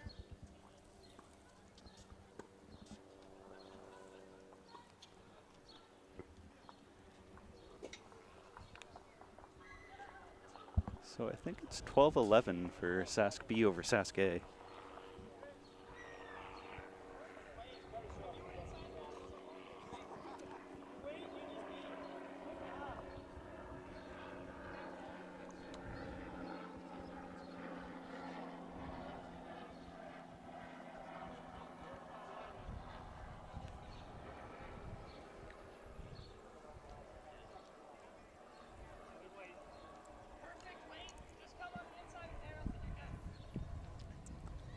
So Justin asking what's the next stream game going to be. Well, Rink 1 looks like it's Manitoba versus Alberta B at 1 p.m. for men's pairs, is what that looks like to me.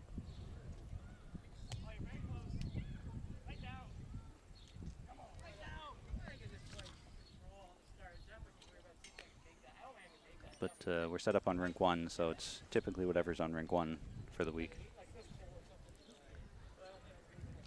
As I believe Bill just put a safety net back there. Just threw it away to make sure not to disturb any of Pierre's bowls here that are right beside the jack. And still countering for that potential drive from Derek too.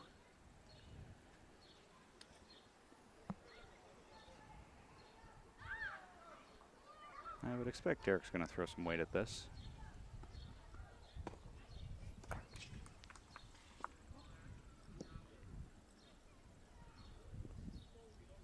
Nothing crazy, though.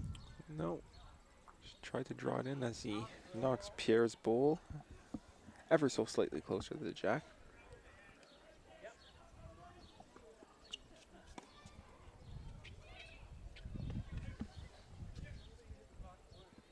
I heard Bill shout down he just wants to put another in the head.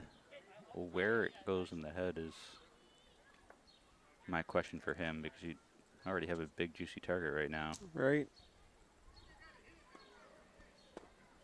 Something past would be ideal. And that will do. Just missed it on its way through, but that's a great place to be. I wonder if that is a third point there, or if Derek's bowl is closer. That is third shot. That's exactly what Derek asked, and Murray confirmed that's third. Right on cue. Right on cue.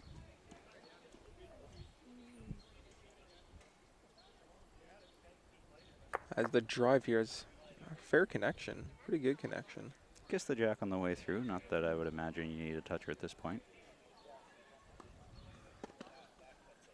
As Pierre naturally marks the toucher.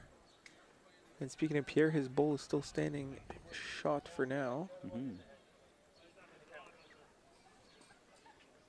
As his as the bowl that Derek had contact with did not make it to the ditch, it is resting ever so slightly on the border there. Yeah, I'm surprised that didn't get all the way into the ditch. Interesting. Thought that was for sure enough weight.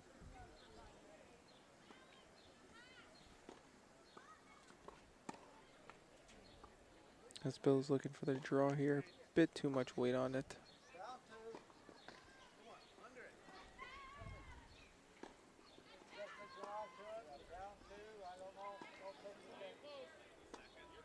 We got the two teams that can kill it.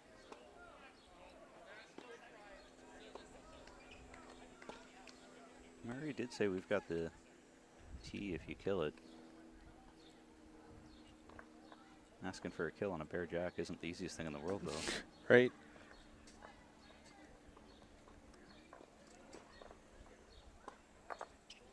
As if that could sneak in, oof. Almost. I think that might have actually worked. Very good attempt. Just was missing a bit of weight there to sneak that bull in close to the jack. But I believe Pierre is still shot as they are assessing here. And I think he has confirmed. And that's all the bull, so Murray is actually going to get down and measure. Yep.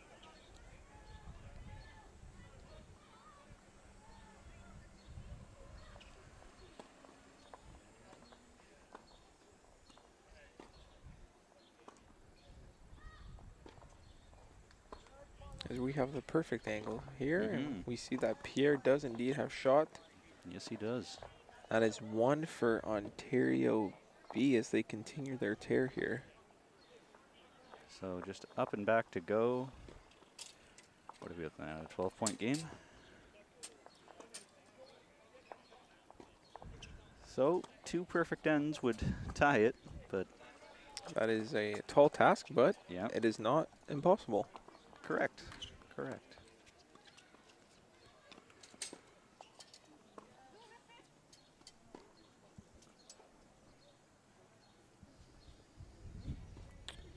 Curious to see where Pierre puts this jack.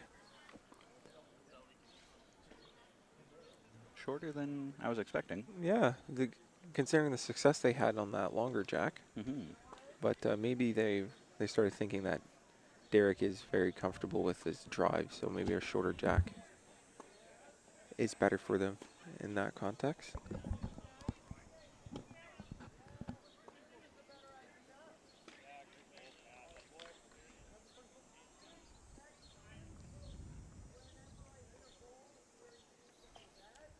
Pretty good weight. Missed his line though. As Murray takes, yet again, absolutely no time before he delivers his bowl. And That'll be number 1. yeah, it will be number 1.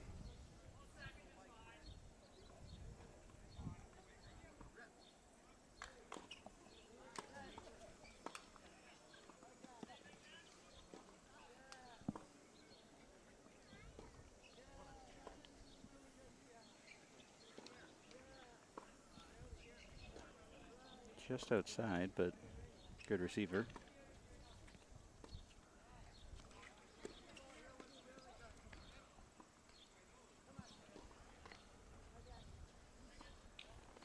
As Murray looks to repeat his first bowl here. That will come up slightly short, I believe. Mm-hmm. That isn't going to help their attempt at getting a perfect end here.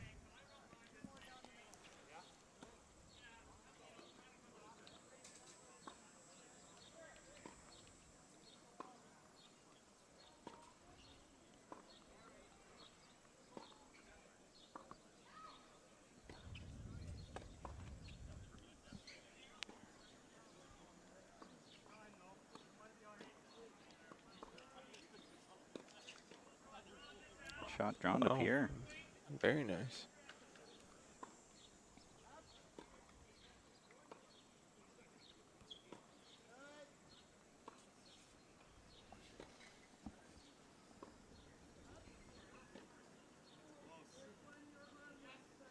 As Murray attempts to take that shot away. And perfect shot. Beautiful trail. Perfect shot. From down 1 to up 2, I believe.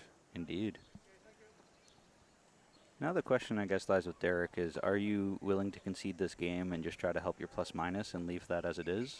Or do you still think you can somehow get a perfect end here and start chipping away at Pierre's bulls to try to kick them out of bounds?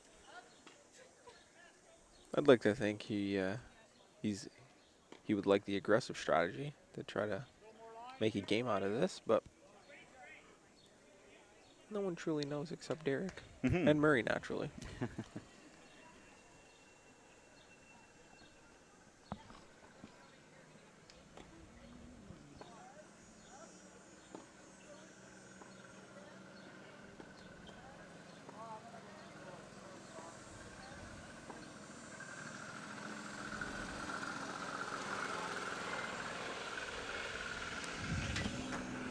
Pardon the noise. For whatever reason, Burlington Lawn Bowling Club has a lot of city traffic going by They do, yeah. for maintenance. Speaking of city traffic, here's Bill making some the noise. Jack busy.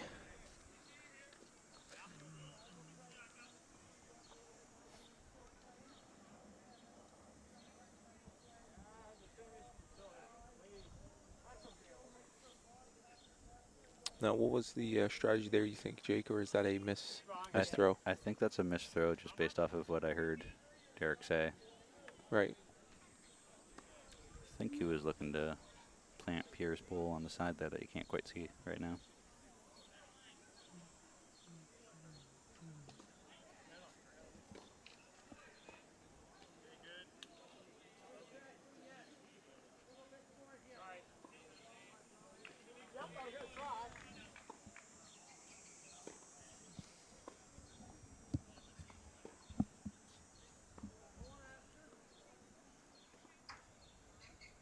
As he tries to draw it in here very nicely. I can't tell just yet. Still 2 or 3? 3? Any risk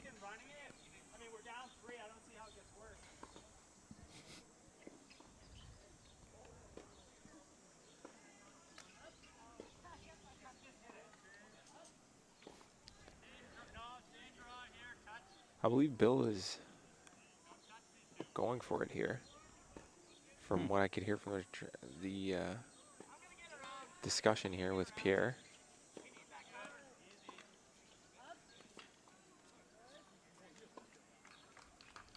He is. Yeah, as he is putting in a lot of weight on here, going right for the jack. Huck and wait, bing. Well, only one now instead of two, so Yeah, very. good result for him. Yeah. I'm not sure if there's really... Second or shot? Murray second, right? Measure for second. Or shot. Yeah. Okay, I'm gonna try to play here to the ball. It's not an easy shot.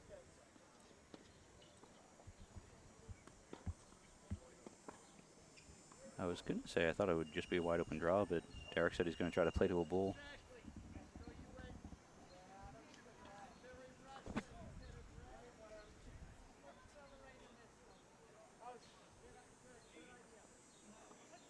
And one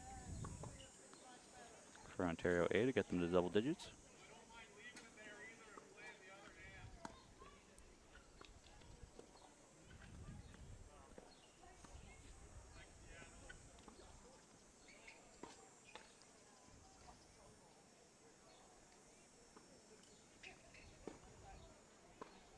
Yeah, just one. Okay, good. Which is far from the perfect end that they needed here for a comeback. So that does mean that this game is effectively done, where Ontario B will take the win. Now it's just a matter of the final score. It would matter in the sense that if there were any ties in the pool play for total scores. Right, so plus minus may come into play, which is what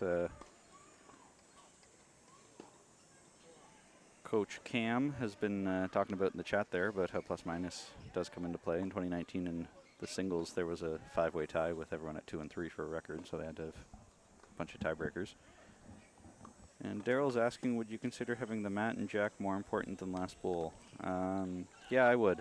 I absolutely would. I think being able to dictate the entire end is much more important than being able to make a shot with your last bowl to potentially win a game.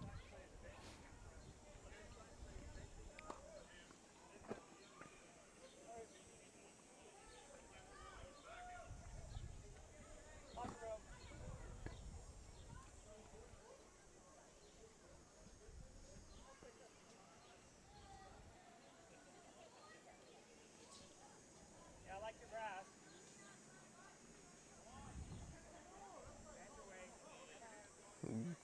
Almost perfect weight here from Pierre. From Pierre, yeah. As he has had a very good morning session here. Playing lights out for Ontario B here. Really set the tone for the whole game and made life easy for Bill for easily 3/4 of this match. Yeah, he did. His performance did drop a bit, and we did mention, but that did not seem to phase him at all. He was able to get out of his slump rather quickly and get back on his elite play here, which is very impressive to see.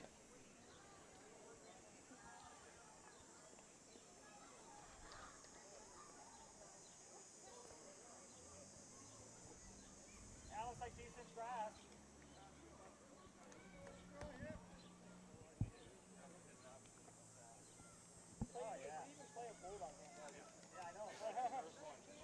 So I just heard the skip saying Pierre hasn't played a bowl in that hand coming this way the whole game, and that was his first one, and it's a resting toucher. Just goes to show you to our point there that Pierre is all over it. Yep, he's on it today. When you're hot, you're hot.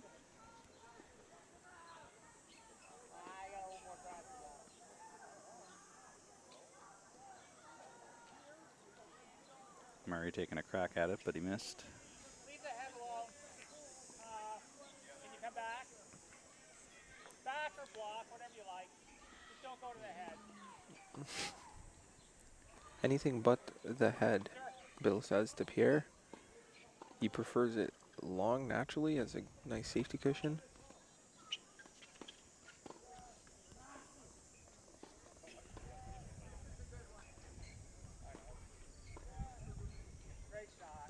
And Pierre obliges.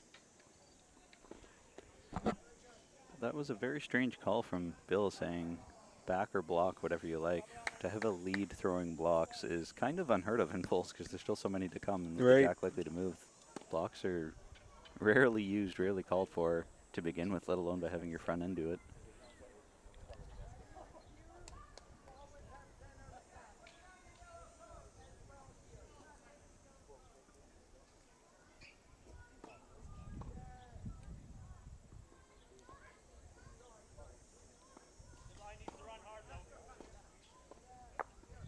Derek Ooh. picked the bowl out sideways, got rid of one.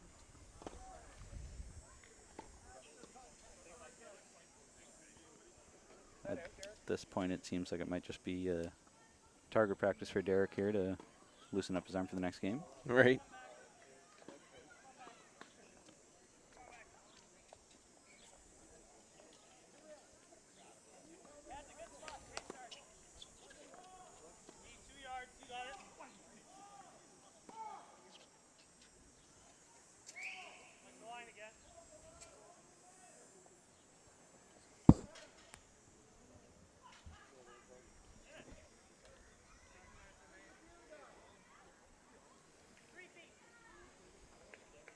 This Bill throws a very nice ball.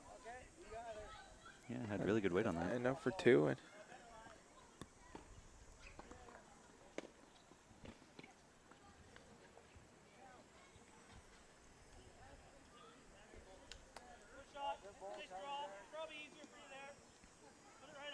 And just on the outside, missed the jack on its way through.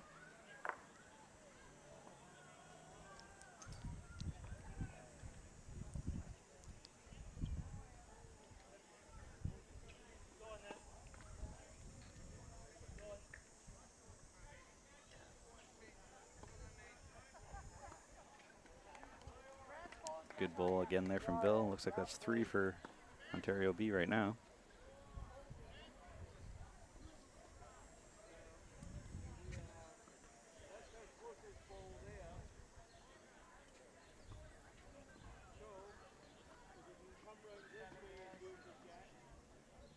Great effort from Derek here. Shot drawn. wow. Shot drawn. Very nice shot.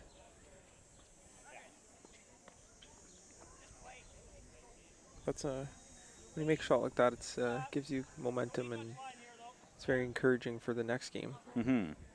That you know, If you can finish on a high note, then you can. right, carry that momentum over regardless of the result naturally. Yeah, exactly. And that'll be the game. So that'll be 1 to Ontario A to make it 21-11 for our final score. Thanks for commentating with me, Alec. Thank you for having me, Jake. And we'll be back round 1 for the next matchup of men's pairs, Alberta B versus Manitoba. Thanks everyone for watching.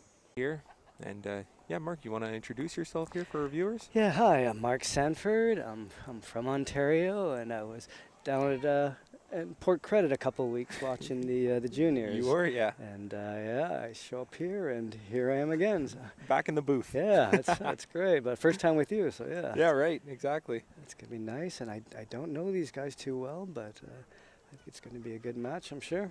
Right, yeah. We had a very good match in interprovincial match this morning, Ontario A versus Ontario B, and surprisingly enough, Ontario B won by a significant margin. I heard Yeah. Pierre and Bill Oh, were he playing was- really well. Yeah, Pierre was almost unstoppable. Yeah, Yeah, playing very that's well. great. He is. Yeah, it was interesting to see that it doesn't matter if you're A or B, right? If you No. bring your A game, it's That's right. anyone's game. Just on the day. Yep. As we're 4 minutes away here, maybe even a bit less. Yeah, it looks like the Who's that? greens are running nice. Are they? Yeah. They look Yeah, they very seem- nice. Yeah. Yeah, Yeah. The pace isn't bad. yeah, running around 11 seconds, I've heard. It's not bad. Yeah, and different orientation too today than They're yesterday. playing, yeah. Yep.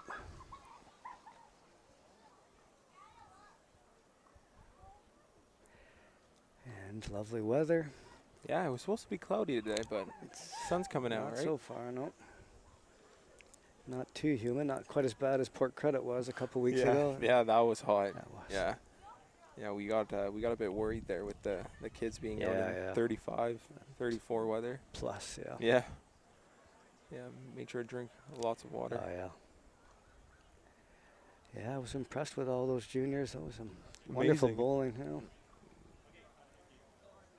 Yeah, I was talking to Jake there just on the strategy side with I found the juniors or youth championship, they were leaving the bowls quite short.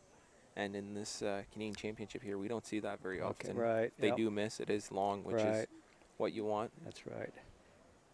It's the biggest difference I saw here from a newcomer to the sport. Mm-hmm.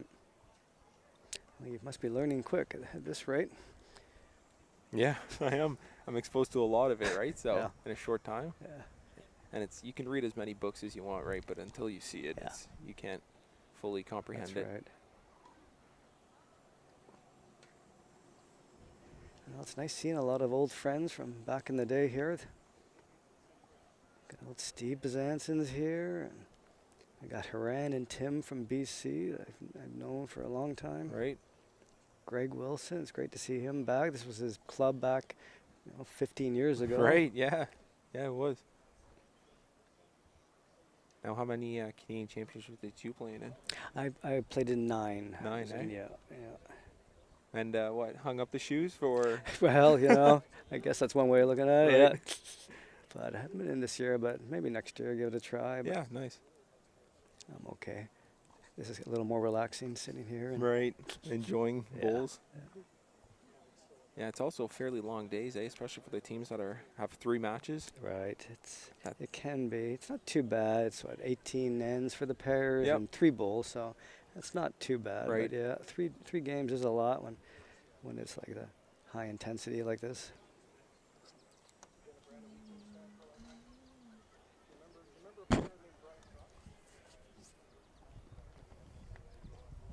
Yeah, and as maybe some of you have noticed, Jake Shuknik is not completing a streak here of 5 games in a row streaming. So he is taking a bit of a break here, managing our shop, make sure everything's set up, answering emails.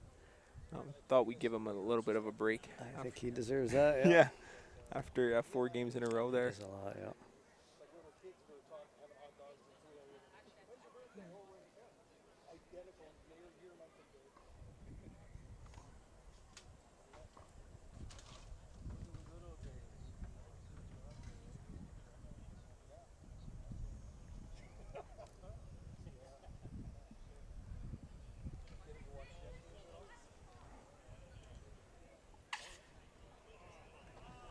Oh, as the That was a sad sounding Yeah. horn.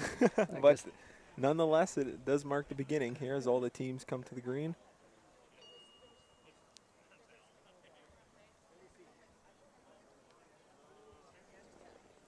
As we're off here. Keith threw the jack, so they're leading off. Right.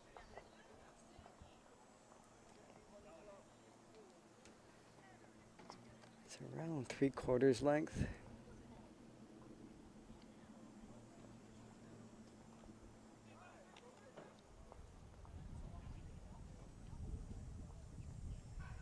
As the first bowl of the day here is coming in and a bit too heavy to start.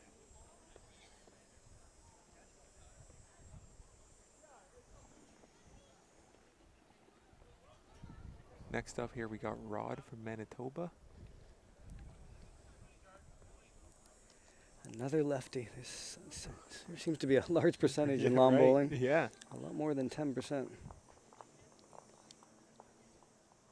That's a great start. Yeah, he's taking no time to adjust here.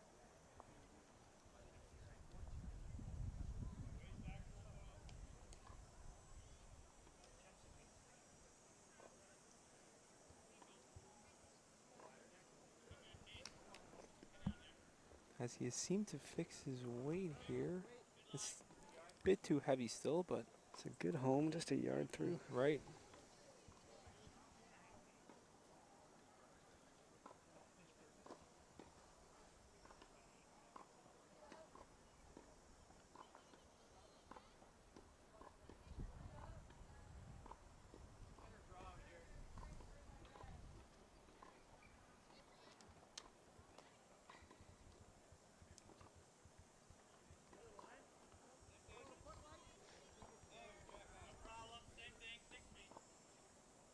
Speaking of not seeing a lot of bulls short, Rod here just pulled his second bull just a bit short here.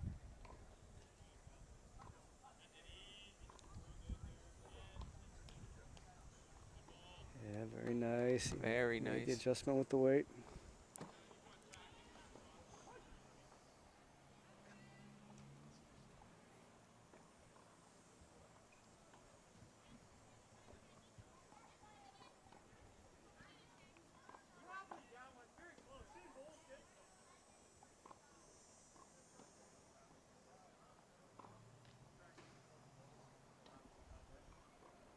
As Rod throws his bull here. He's up this time.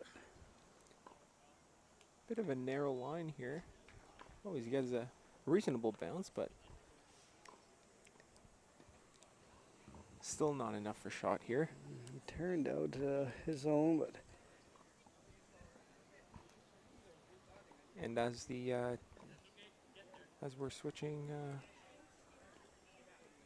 here, I'd like to remind you guys that we did have to change our setup a bit here because visibility was very minimum at our old setup. So we're fairly close to the players here, so we'd like to be a bit more quiet when they are delivering, which will explain the long pauses that we will be making when the players will be throwing.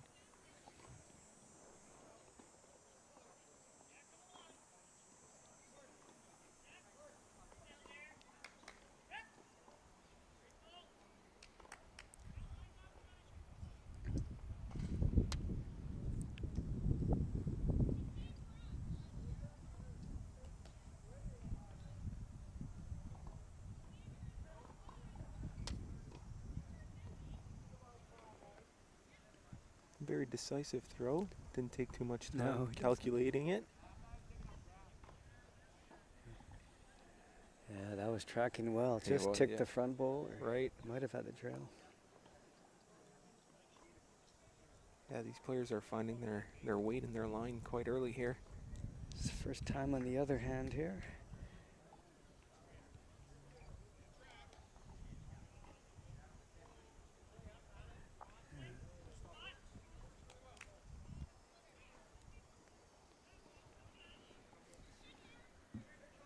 He's also going to switch.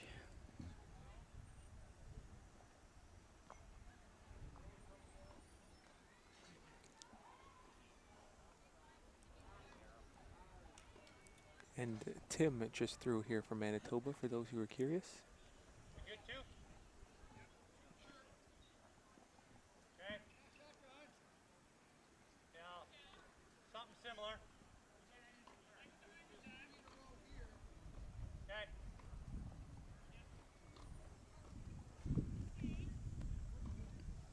As Rory here throws, after some communication with his teammate. That's tracking Yeah, very nice. nicely. Oh, yeah. Perfect. Very nice.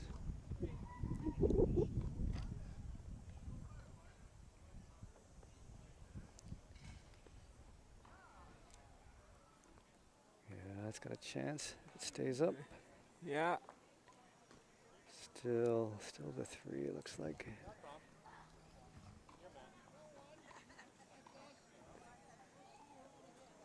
As the teams here are assessing. Yep, still 3. 3 for Alberta. Yes, indeed. Yeah, Tim was just under with his last. If he got that square onto the jacket, it would have been good. A good opening end here from Alberta. As, I've been seeing a lot of 1s, or even 2s are rare to come by in the first end here at the championship. So a 3 is, to start, very encouraging. It's a good start, yep.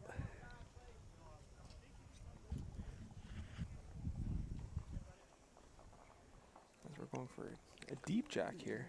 Full length.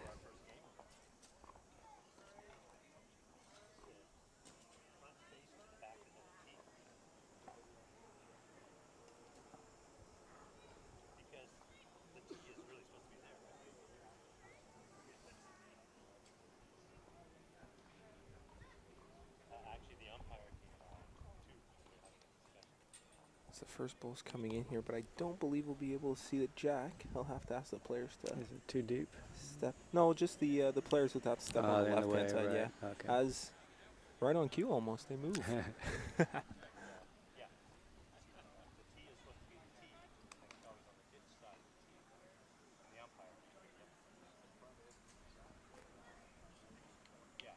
As Rod throws his first bowl here from Manitoba. Has a bit more weight than Alberta's first bowl, and Good start. very good start, yes. At this length.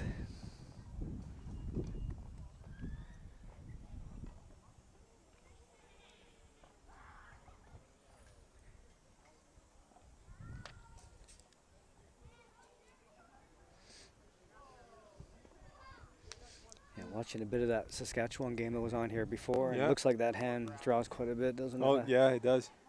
Right towards the ditch there. Yeah.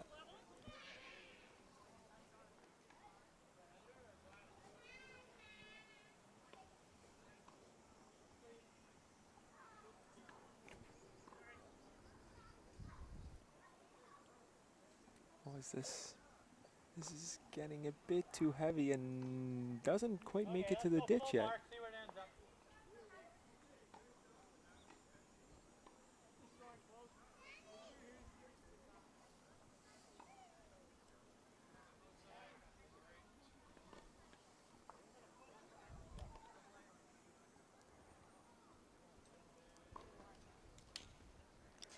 That's better.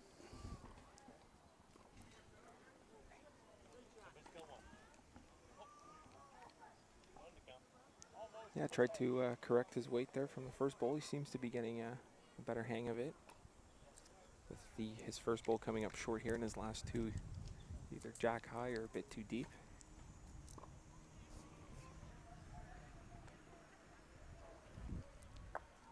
Yeah, Rod had good weight again with that, but just wrecked on the front. Close for shot.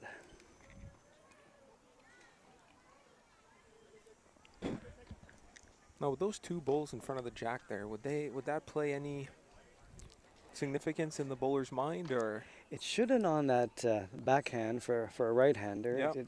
unless they're tied into it, but it would definitely take away the other hand, it looks like. Right. Just depends if how wide you can go on that hand, if it'll still come back, but I Right. think it will.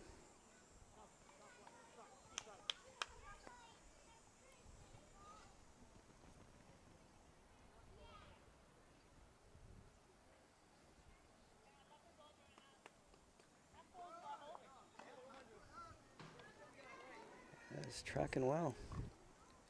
That's the shot. Very well, even.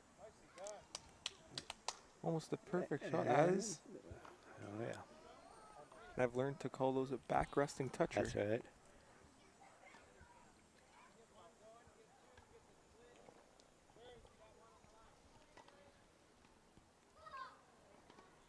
Just under on the line.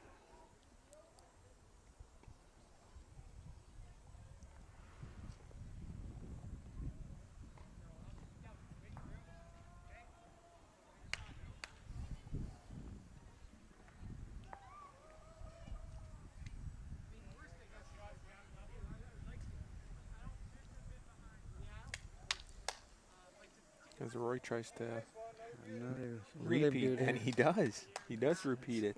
Beautiful.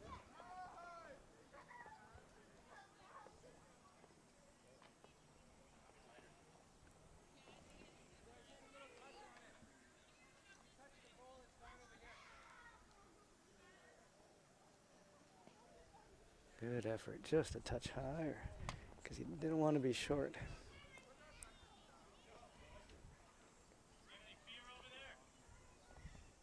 Well, there are 4 bowls here.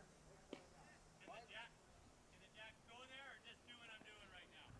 think just do what you're doing. I can't see the jack going there. Great communication between the two here, as you probably can hear. As Keith asked Roy to just keep doing what he's doing. May as as opposed- well. If it's working, right? That's right. He added a touch here, but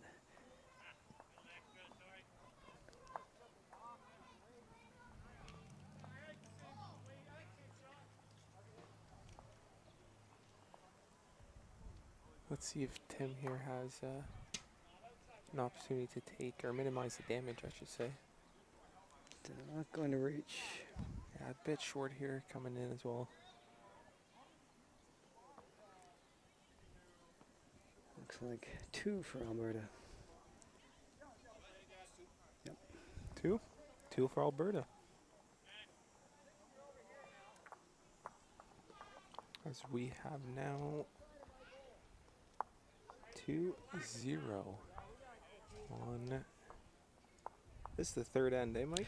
That was second, Second so end? 5 Okay. nothing.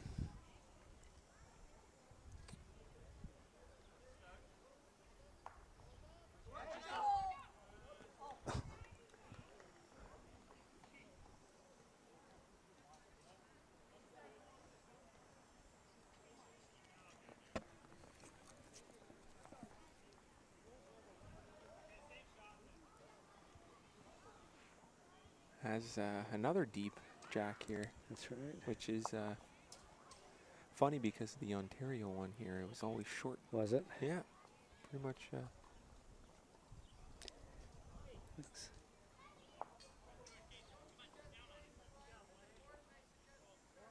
Just passes by.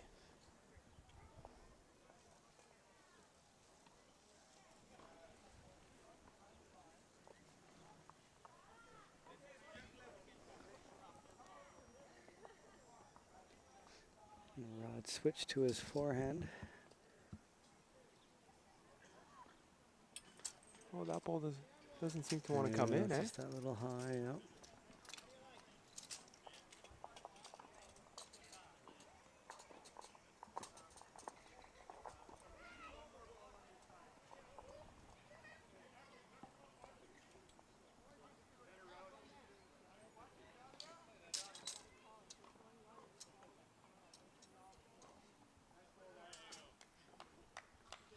Nice adjustment.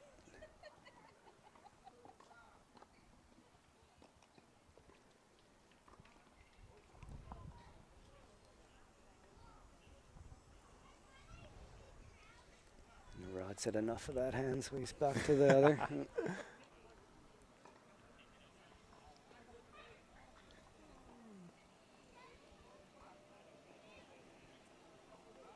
Snuck around, I suppose. Would that be shot, you think? It's still brown shot, Round, yeah. according you're right. to Roy's signal. Yep.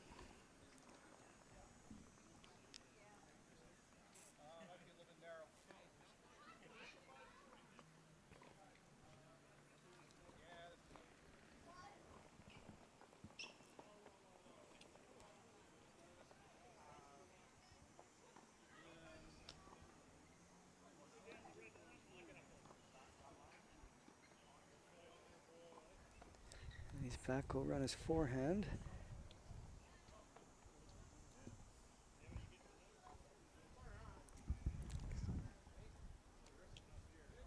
Great weight again, just trying to find that line.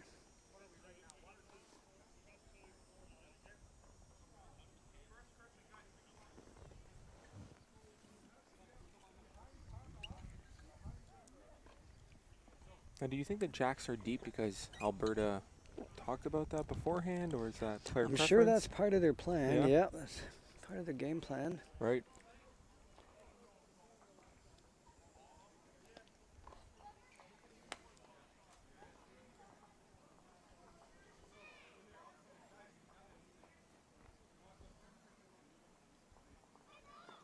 It's got Roy and Tim here now coming down.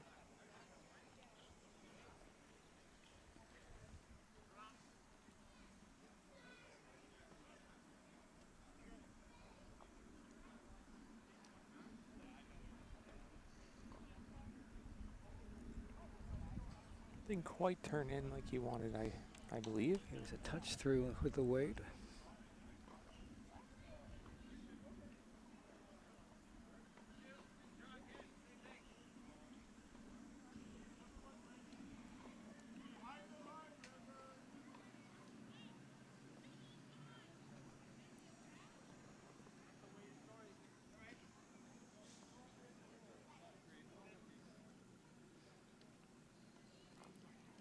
Nice ball.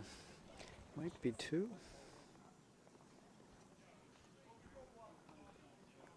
We're just checking here. Yeah, it does look like it might be 2. It's for sure going to be a measure for that second one, but on camera here, it does look like it's going to be 2.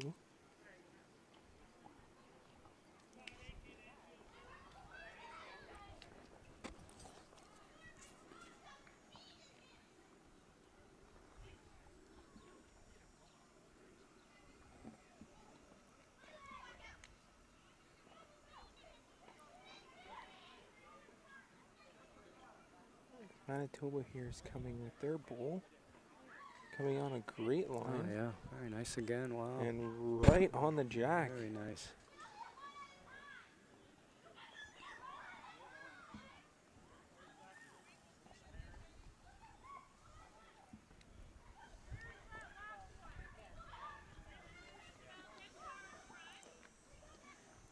Let's see if Alberta here can answer to that Switches magnificent to his bowl. backhand.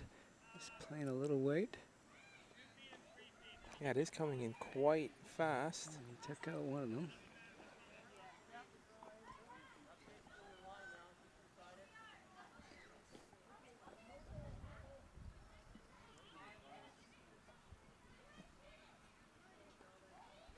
And here's Manitoba with the last bowl here, trying to add on a couple points here to mount a comeback early on this game.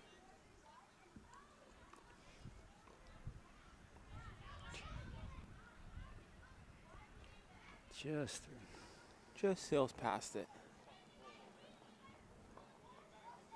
And that is the one for Manitoba. Bringing the score here to 5-1. We are heading on over to end number 3.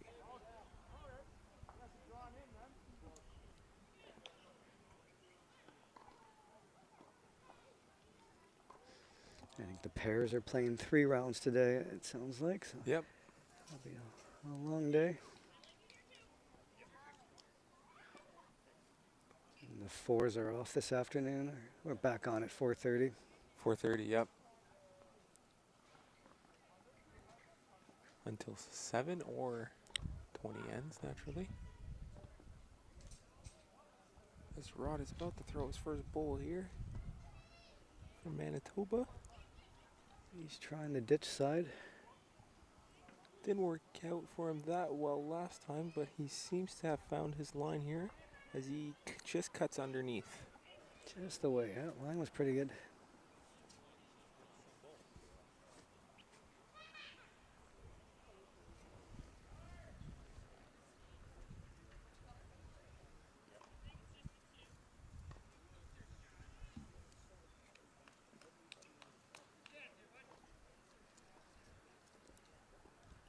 Nice line as well, just a yard.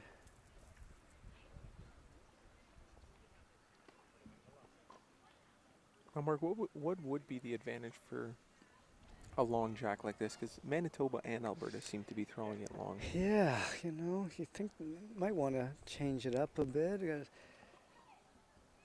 not finding it too well, especially coming this direction. The Right. other way, they were playing it well, but this way, they might want to try something a little different. Mat up or shorter. Right.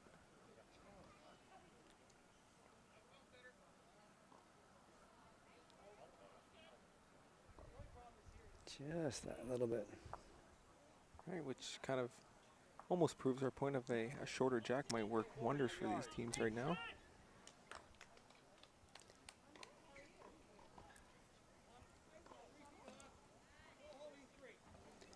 And he's back on the other hand.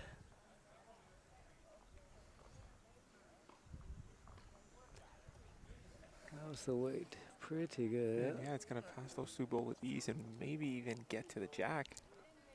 That's very nice. Yeah. For sure within a foot.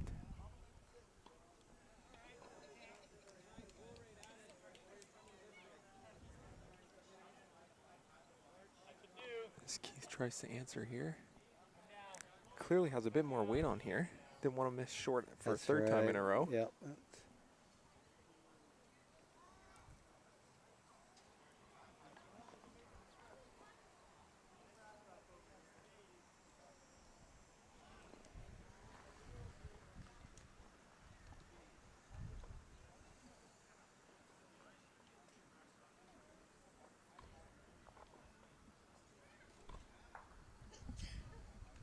Might want to try on the ditch side this side, eh? With that. They were talking about it. Right. He knew something that way not to move the shot bull maybe, but Right. another close at this stage would be good.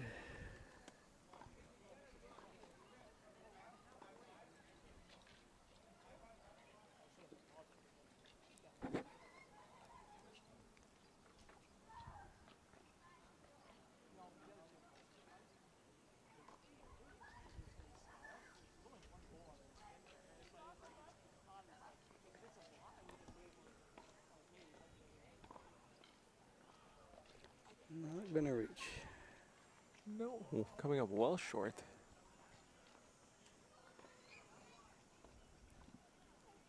And that was the bowl of Tim Lane from Manitoba. And throwing. Roy's playing the forehand. Sorry, Rod.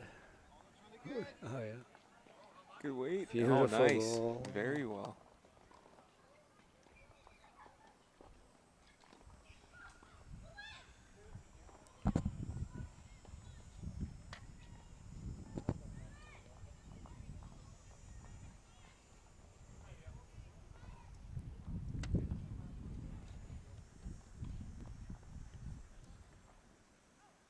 And still going to that ditch side here.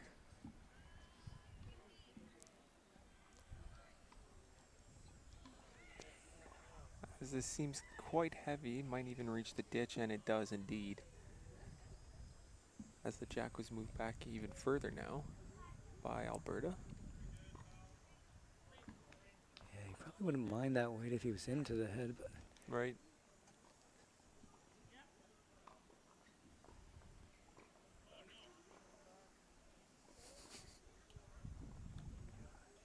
As that did not draw as No. he was expecting it to.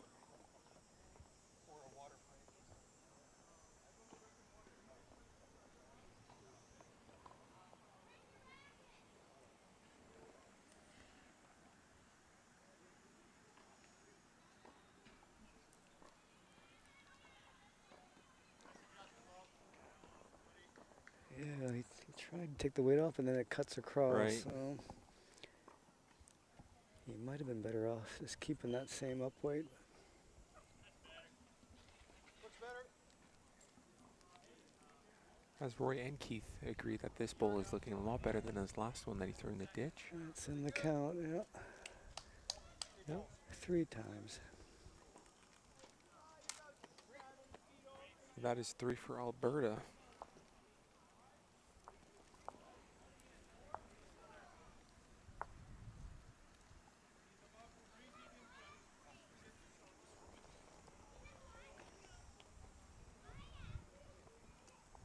And if you are just joining us today, we are now watching here on Rink 1 at the Burlington Lawn Bowling Club, Manitoba versus Alberta B.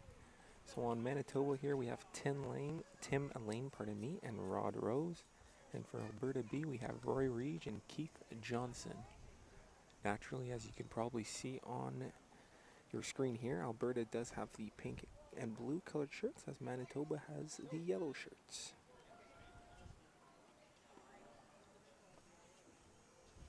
And throwing now will be Keith Johnson. Yeah, they're both nice looking shirts. They are very A lot nice. nicer than back in the day when it was all cotton. Right? Not as breathable, eh? Yeah. As they are still electing to play a deep jack Mhm. here.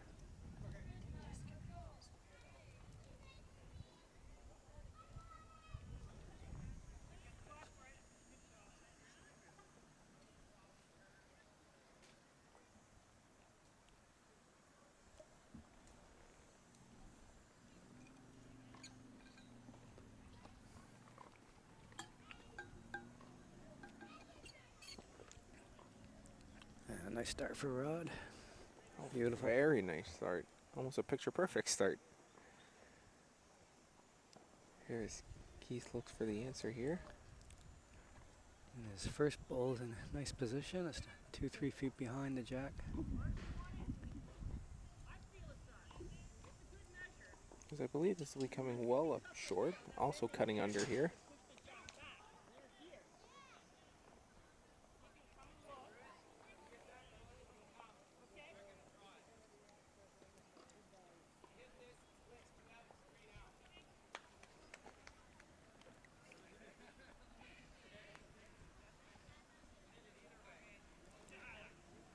His rod. Yeah, looks good. Very nice again. Yeah, very nice again. Protecting that back end too. Rod seems to be finding his pace here.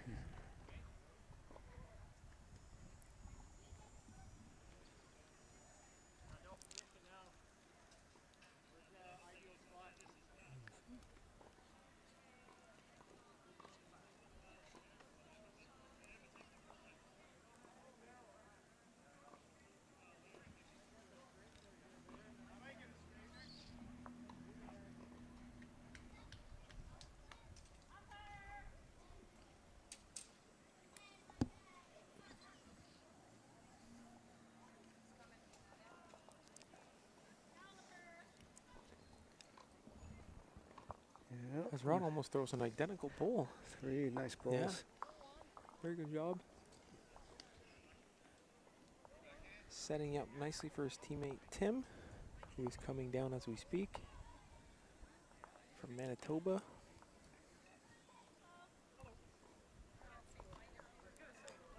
Yeah, I really like that bison at the back of the Yeah. Manitoba jerseys. It looks That's very neat. Friendly Manitoba. Manitoba.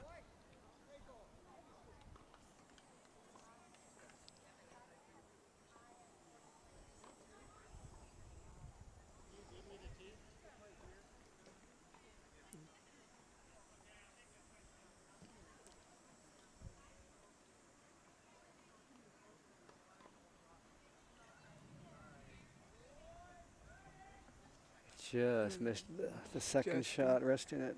Yeah, it's just resting on the edge of the ditch there, not quite inside. You cannot quite see it on the cameras, but it's just on the edge there of the ditch.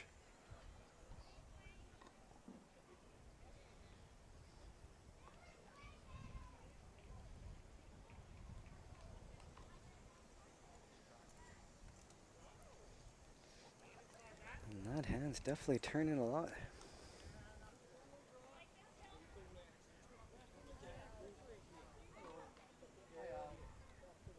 Good afternoon. Hello. Hi, guys. Hi. They're all back at it, huh?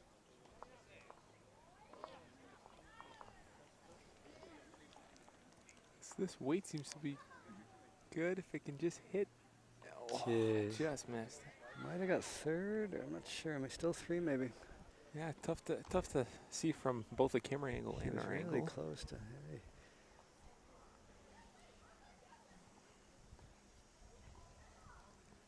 Manitoba throws their bull here. Tries to draw it in here. And he did. Very good touch. So 3 down.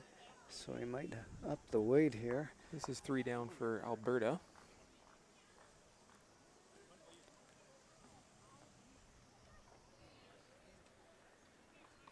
With Tim's last bowl is right in the line a bit, so he might want to up the weight and take out a couple. Right, and even if they move the jack back, that wouldn't be a They terrible have- idea either. They have all the position at the back, yep. Yep.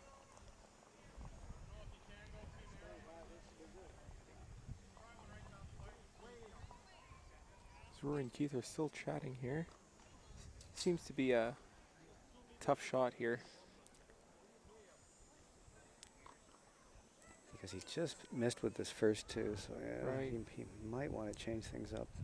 Would you attempt to draw it in or maybe drive it? Or After his first 2 being so close, it'd be easy to do the same again. You're Right. still 3-4 down, so I probably would play more weight. Right. Try to limit the damage as much as possible. Mhm. Especially when you're up 8-1. Right.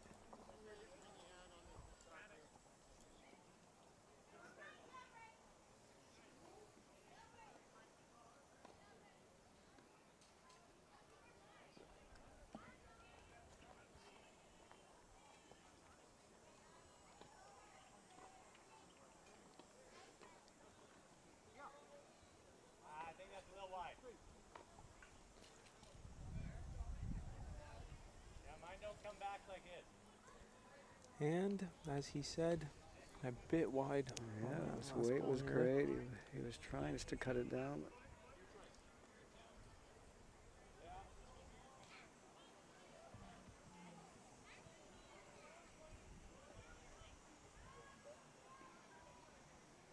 Let's see what Tim likes to do here in this last bowl. He sends it in here. it's on a good path, I think. But I think it's going to come up a bit short. It's got to keep going. Just short. not much. There was a pushback on the one he was talking about. Always 5. No, there's just 2 out, and they're gonna look from there. And measure there for 3. The way yours slice in there. Yeah, I don't know if the front is worth a look as well. But no, I guess not. They're just going to those 2.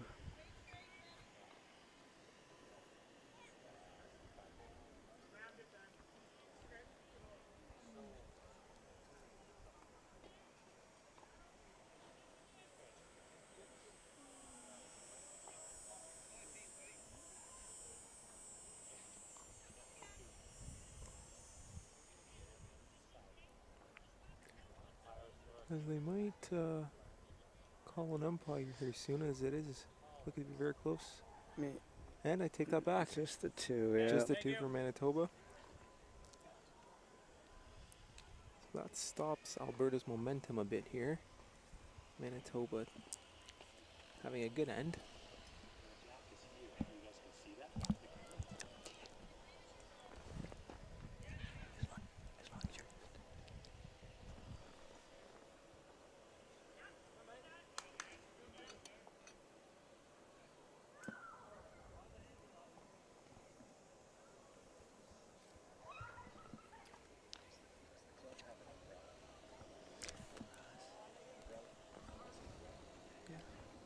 It would be helpful. Has Rod threw the jack in the ditch, so it would be up to Keith here to throw it. And they're gonna switch things up a And bit. asking for bringing up the mat as well. Wonder if he's going to have a short jack as well. It's looking like that. That's where he's standing, yep.